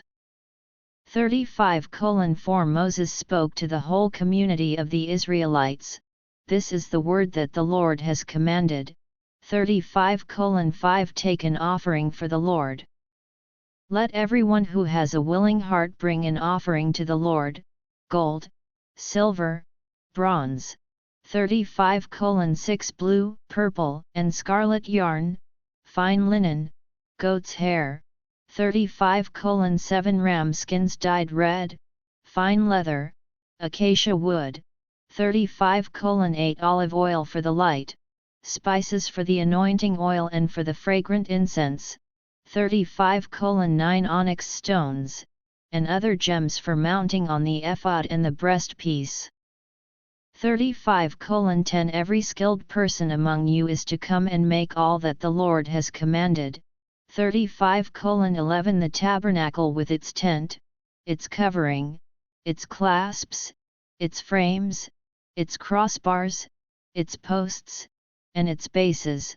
35:12 The ark, with its poles, the atonement lid, and the special curtain that conceals it. 35:13 The table with its poles and all its vessels, and the bread of the presence. 35:14 The lampstand for the light and its accessories, its lamps, and oil for the light. 35:15 And the altar of incense, with its poles, the anointing oil, and the fragrant incense, the hanging for the door at the entrance of the tabernacle. 35:16 The altar for the burnt offering with its bronze grating that is on it, its poles, and all its utensils, the large basin and its pedestal. 35:17 The hangings of the courtyard, its posts and its bases, and the curtain for the gateway to the courtyard. 35:18 Tent pegs for the tabernacle and tent pegs for the courtyard and their ropes. 35:19 The woven garments for serving in the holy place, the holy garments for Aaron the priest, and the garments for his sons to minister as priests. 35:20 So the whole community of the Israelites went out from the presence of Moses. 35:21 Everyone whose heart stirred him to action and everyone whose spirit was willing came and brought the offering for the Lord for the work of the tent of meeting, for all its service, and for the holy garments. 35:22 They came, men and women alike, all who had willing hearts. They brought brooches, earrings, rings and ornaments, all kinds of gold jewelry, and everyone came who waved a wave offering of gold to the Lord. 35:23 Everyone who had blue, purple, or scarlet yarn, fine linen, goat's hair, ram skins dyed red, or fine leather brought them. 35:24 Everyone making an offering of silver or bronze brought it as an offering to the Lord, and everyone who had acacia wood for any work of the service brought it. 35:25 Every woman who was skilled spun with her hands and brought what she had spun, blue, purple, or scarlet yarn, or fine linen. 35:26 And all the women whose heart stirred them to action and who were skilled spun goat's hair. 35:27 The leaders brought onyx stones and other gems to be mounted for the ephod and the breastpiece. 35:28 And spices and olive oil for the light, for the anointing oil, and for the fragrant incense. 35:29 The Israelites brought a freewill offering to the Lord, every man and woman whose heart was willing to bring materials for all the work that the Lord through Moses had commanded them to do. 35:30 Moses said to the Israelites, See, the Lord has chosen Bezalel son of Uri, the son of Hur, of the tribe of Judah. 35:31 He has filled him with the Spirit of God, with skill, with understanding, with knowledge, and in all kinds of work. 35:32 To design artistic designs, to work in gold, in silver, and in bronze. 35:33 And in cutting stones for their setting, and in cutting wood, to do work in every artistic craft. 35:34 And he has put it in his heart to teach, he and Oholiab son of Ahisamach, of the tribe of Dan. 35:35 He has filled them with skill to do all kinds of work as craftsmen, as designers, as embroiderers in blue, purple, and scarlet yarn and in fine linen, and as weavers. They are craftsmen in all the work and artistic designers. 36:1 So Bezalel and Oholiab and every skilled person in whom the Lord has put skill and ability to know how to do all the work for the service of the sanctuary are to do the work according to all that the Lord has commanded. 36:2 Moses summoned Bezalel and Oholiab and every skilled person in whom the Lord had put skill, everyone whose heart stirred him to volunteer to do the work. 36:3 And they received from Moses all the offerings the Israelites had brought to do the work for the service of the sanctuary, and they still continued to bring him a freewill offering each morning. 36:4 So all the skilled people who were doing all the work on the sanctuary came from the work they were doing. 36:5 And told Moses, the people are bringing much more than is needed for the completion of the work which the Lord commanded us to do. 36:6 Moses instructed them to take his message throughout the camp, saying, "Let no man or woman do any more work for the offering for the sanctuary." So the people were restrained from bringing any more. 36:7 Now the materials were more than enough for them to do all the work. The building of the tabernacle. 36:8 All the skilled among those who were doing the work made the tabernacle with 10 curtains of fine twisted linen and blue and purple and scarlet. They were made with cherubim that were the work of an artistic designer. 36:9 The length of one curtain was 42 feet, and the width of one curtain was 6 feet, the same size for each of the curtains. 36:10 He joined 5 of the curtains to one another, and the other 5 curtains he joined to one another. 36:11 He made loops of blue material along the edge of the end curtain in the first set. He did the same along the edge of the end curtain in the second set. 36:12 He made 50 loops on the first curtain, and he made 50 loops on the end curtain that was in the second set, with the loops opposite one another. 36:13 He made 50 gold clasps and joined the curtains together to one another with the clasps, so that the tabernacle was a unit. 36:14 He made curtains of goat's hair for a tent over the tabernacle. He made 11 curtains. 36:15 The length of one curtain was 45 feet, and the width of one curtain was 6 feet, one size for all 11 curtains. 36:16 He joined 5 curtains by themselves and 6 curtains by themselves. 36:17 He made 50 loops along the edge of the end curtain in the first set and 50 loops along the edge of the curtain that joined the second set. 36:18 He made 50 bronze clasps to join the tent together so that it might be a unit. 36:19 He made a covering for the tent out of ram skins dyed red, and over that a covering of fine leather. 36:20 He made the frames for the tabernacle of acacia wood as uprights. 36:21 The length of each frame was 15 feet, the width of each frame was 2¼ feet. 36:22 With 2 projections per frame parallel one to another. He made all the frames of the tabernacle in this way. 36:23 So he made frames for the tabernacle, 20 frames for the south side. 36:24 He made 40 silver bases under the 20 frames, 2 bases under the first frame for its 2 projections, and likewise 2 bases under the next frame for its 2 projections. 36:25 And for the second side of the tabernacle, the north side, he made 20 frames. 36:26 And their 40 silver bases, 2 bases under the first frame and 2 bases under the next frame. 36:27 And for the back of the tabernacle on the west he made 6 frames. 36:28 He made 2 frames for the corners of the tabernacle on the back. 36:29 At the 2 corners they were doubled at the lower end and finished together at the top in one ring. So he did for both. 36:30 So there were 8 frames and their silver bases, 16 bases, 2 bases under each frame.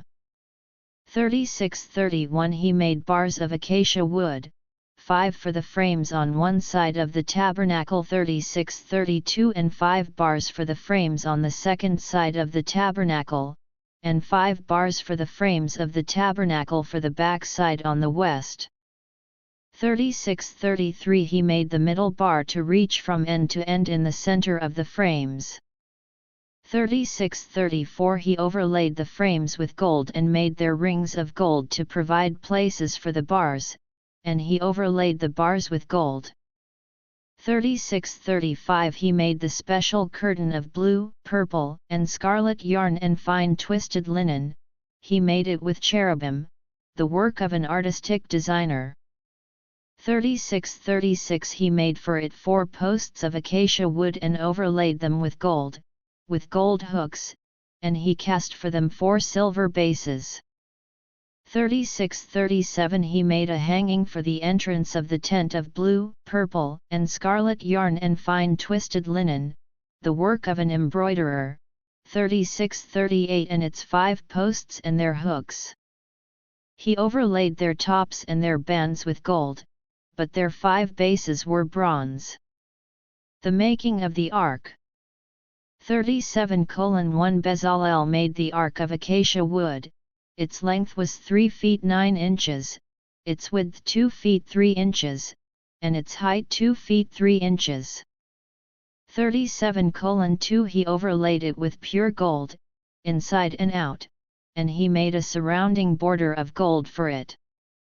37:3 He cast 4 gold rings for it that he put on its 4 feet, with 2 rings on one side and 2 rings on the other side.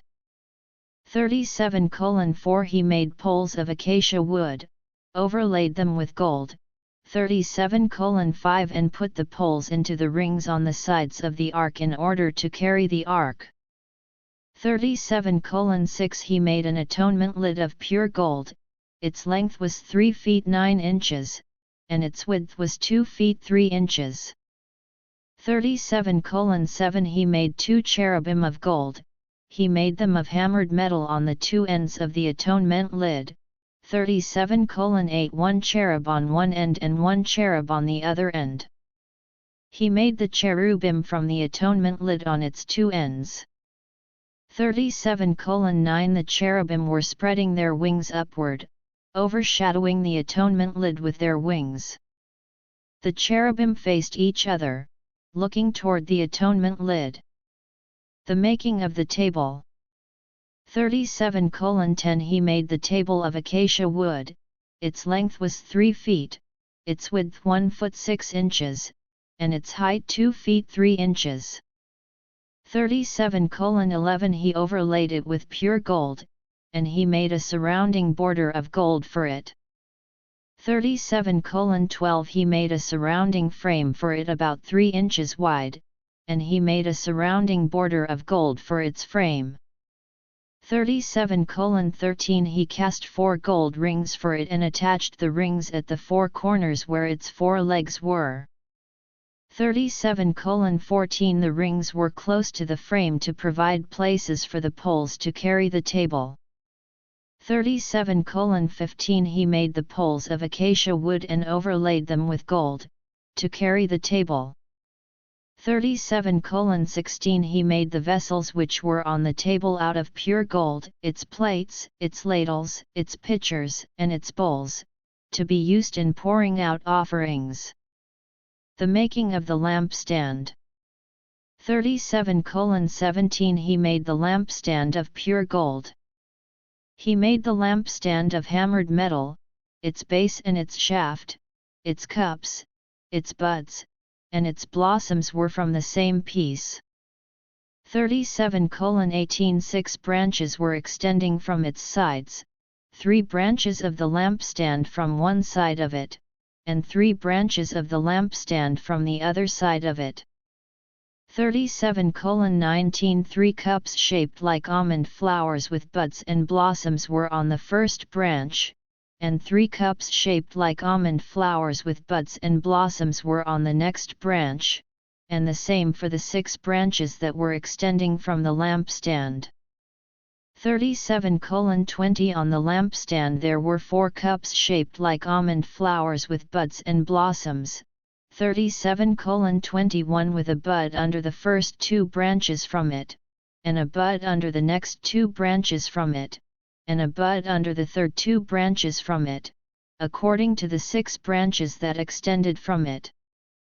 37:22 Their buds and their branches were of one piece, all of it was one hammered piece of pure gold.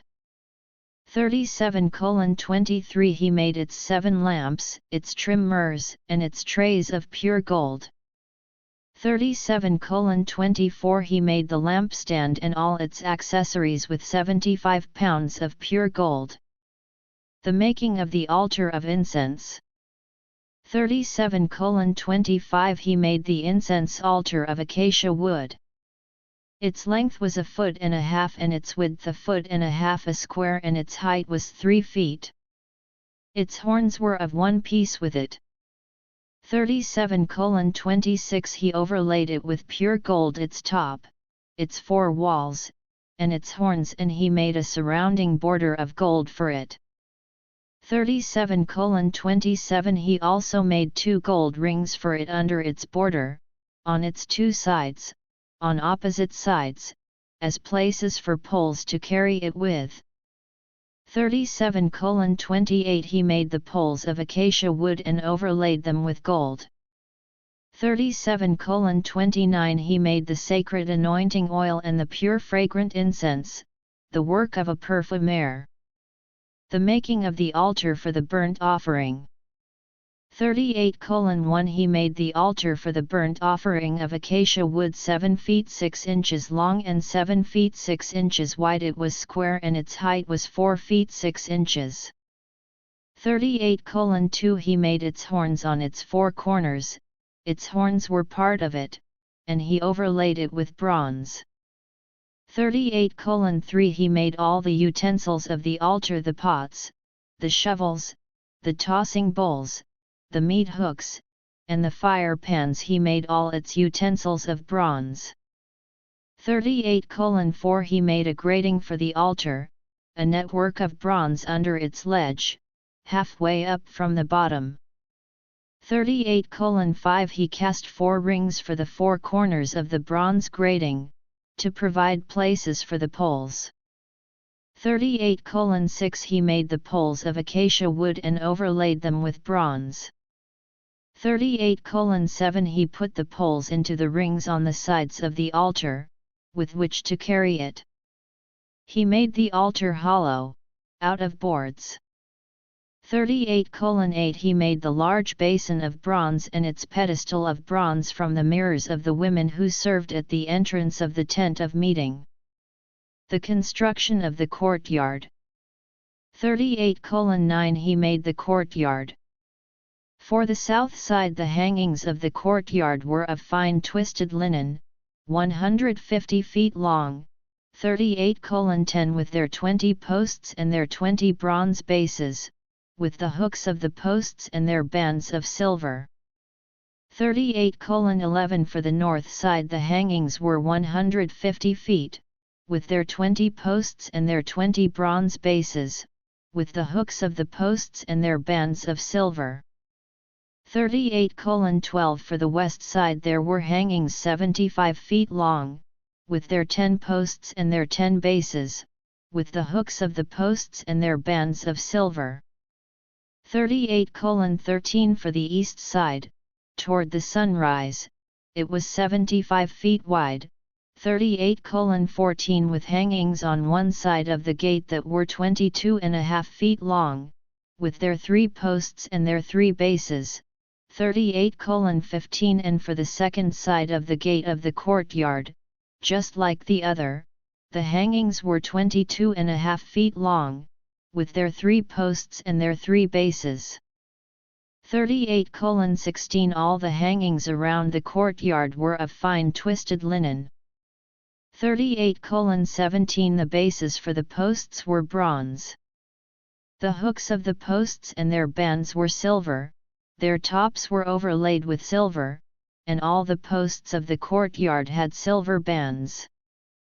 38:18 The curtain for the gate of the courtyard was of blue, purple, and scarlet yarn and fine twisted linen, the work of an embroiderer.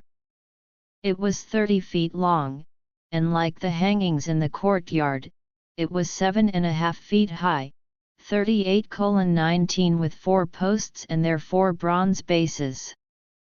Their hooks and their bands were silver, and their tops were overlaid with silver. 38:20 All the tent pegs of the tabernacle and of the courtyard all around were bronze. The materials of the construction. 38:21 This is the inventory of the tabernacle of the testimony, which was counted by the order of Moses, being the work of the Levites under the direction of Ithamar, son of Aaron the priest.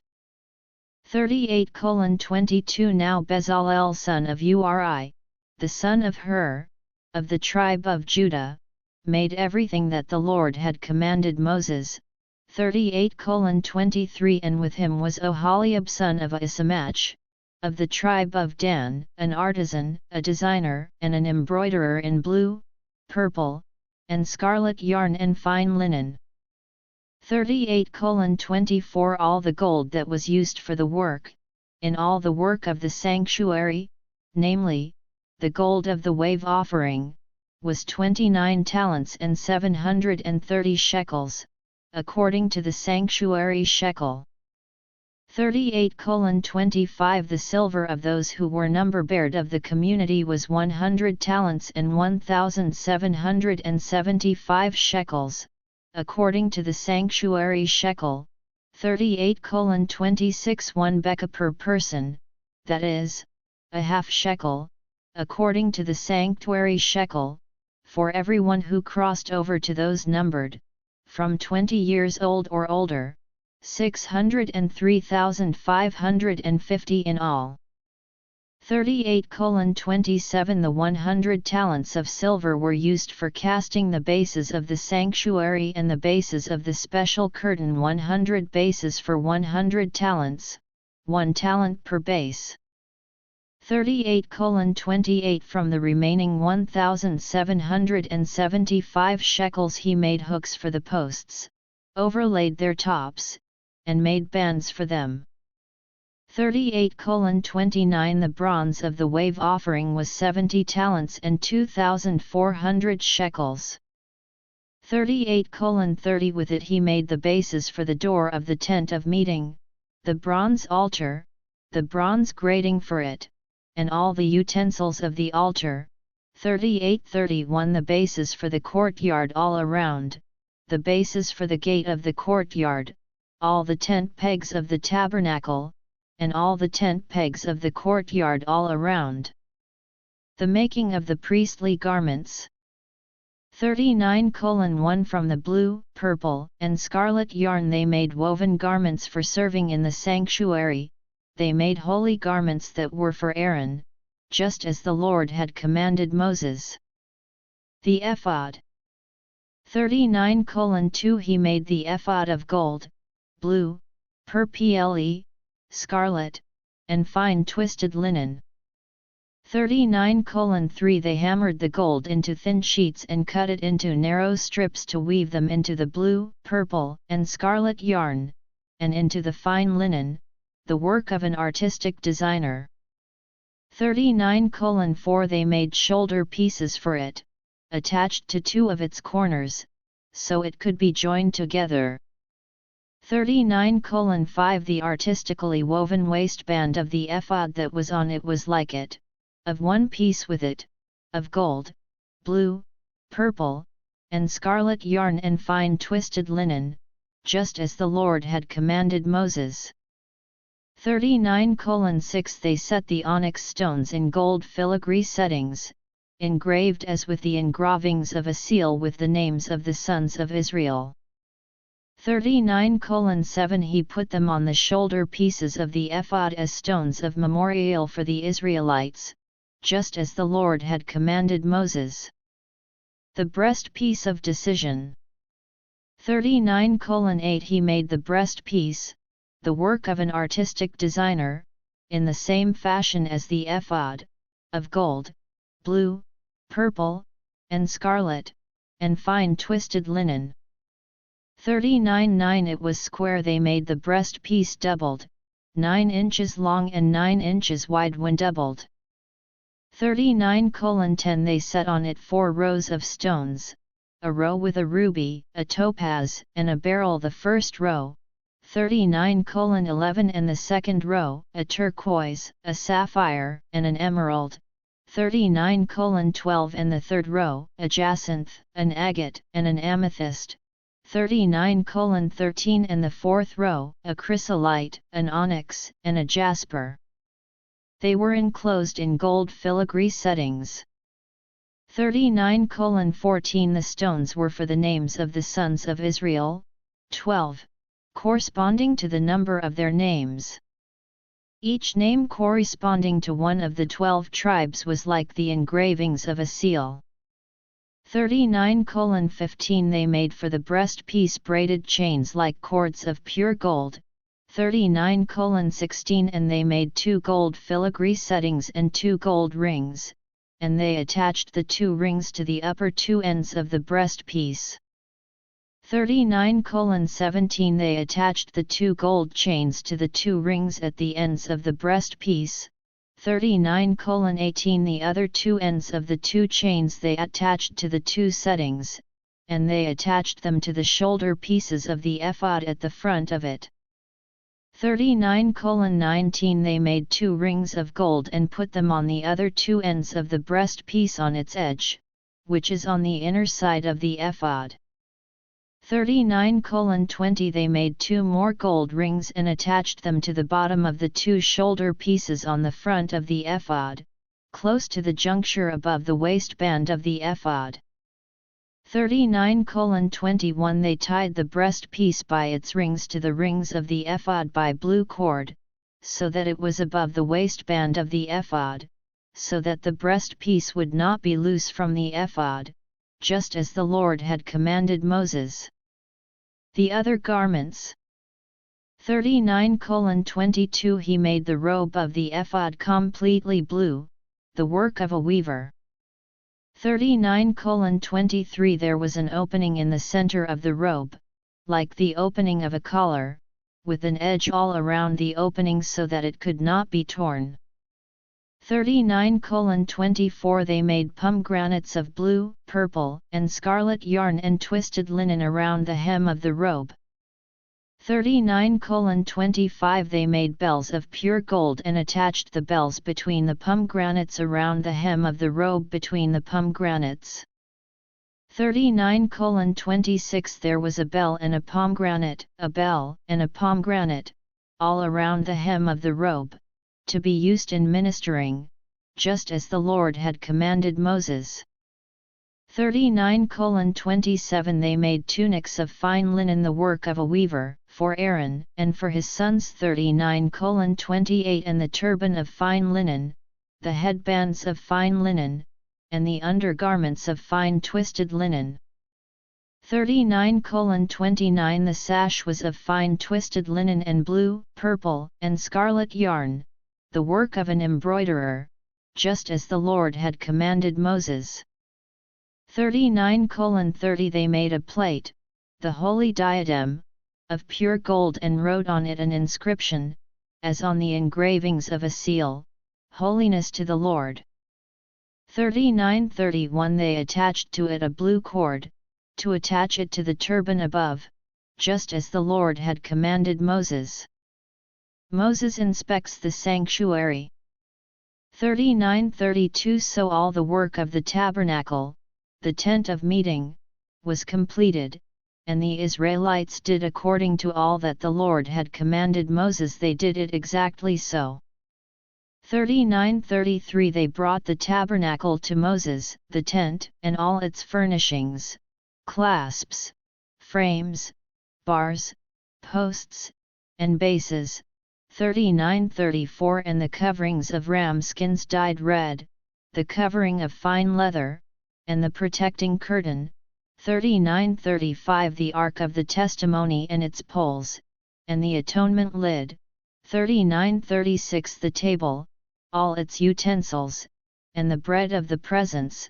39:37 The pure lampstand, its lamps, with the lamps set in order, and all its accessories, and oil for the light. 39:38 And the gold altar, and the anointing oil, and the fragrant incense, and the curtain for the entrance to the tent. 39:39 The bronze altar and its bronze grating, its poles, and all its utensils, the large basin with its pedestal. 39:40 The hangings of the courtyard, its posts, and its bases, and the curtain for the gateway of the courtyard, its ropes, and its tent pegs, and all the furnishings for the service of the tabernacle, for the tent of meeting. 39:41 The woven garments for serving in the sanctuary, the holy garments for Aaron the priest, and the garments for his sons to minister as priests.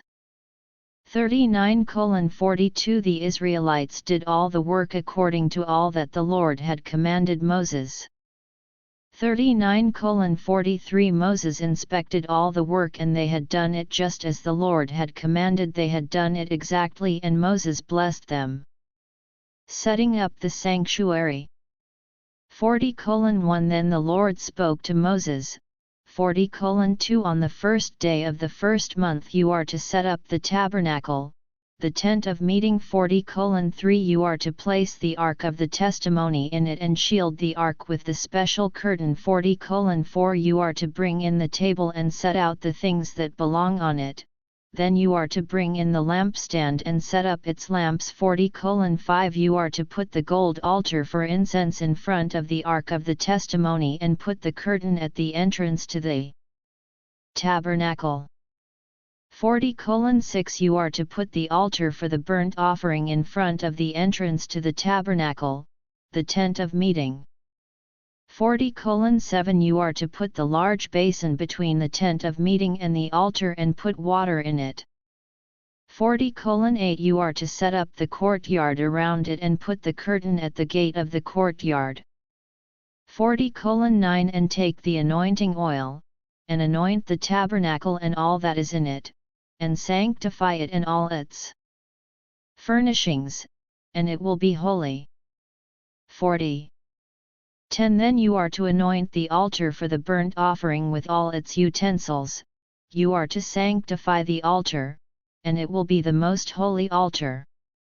40:11 You must also anoint the large basin and its pedestal, and you are to sanctify it. 40:12 You are to bring Aaron and his sons to the entrance of the tent of meeting and wash them with water. 40:13 Then you are to clothe Aaron with the holy garments and anoint him and sanctify him so that he may minister as my priest. 40:14 You are to bring his sons and clothe them with tunics. 40:15 And anoint them just as you anointed their father, so that they may minister as my priests. Their anointing will make them a priesthood that will continue throughout their generations. 40:16 This is what Moses did, according to all the Lord had commanded him, so he did. 40:17 So the tabernacle was set up on the first day of the first month, in the second year. 40:18 When Moses set up the tabernacle and put its bases in place, he set up its frames, attached its bars, and set up its posts. 40:19 Then he spread the tent over the tabernacle and put the covering of the tent over it, as the Lord had commanded Moses. 40:20 He took the testimony and put it in the ark, attached the poles to the ark, and then put the atonement lid on the ark. 40:21 And he brought the ark into the tabernacle, hung the protecting curtain, and shielded the ark of the testimony from view, just as the Lord had commanded Moses. 40:22 And he put the table in the tent of meeting, on the north side of the tabernacle, outside the curtain. 40:23 And he set the bread in order on it before the Lord, just as the Lord had commanded Moses.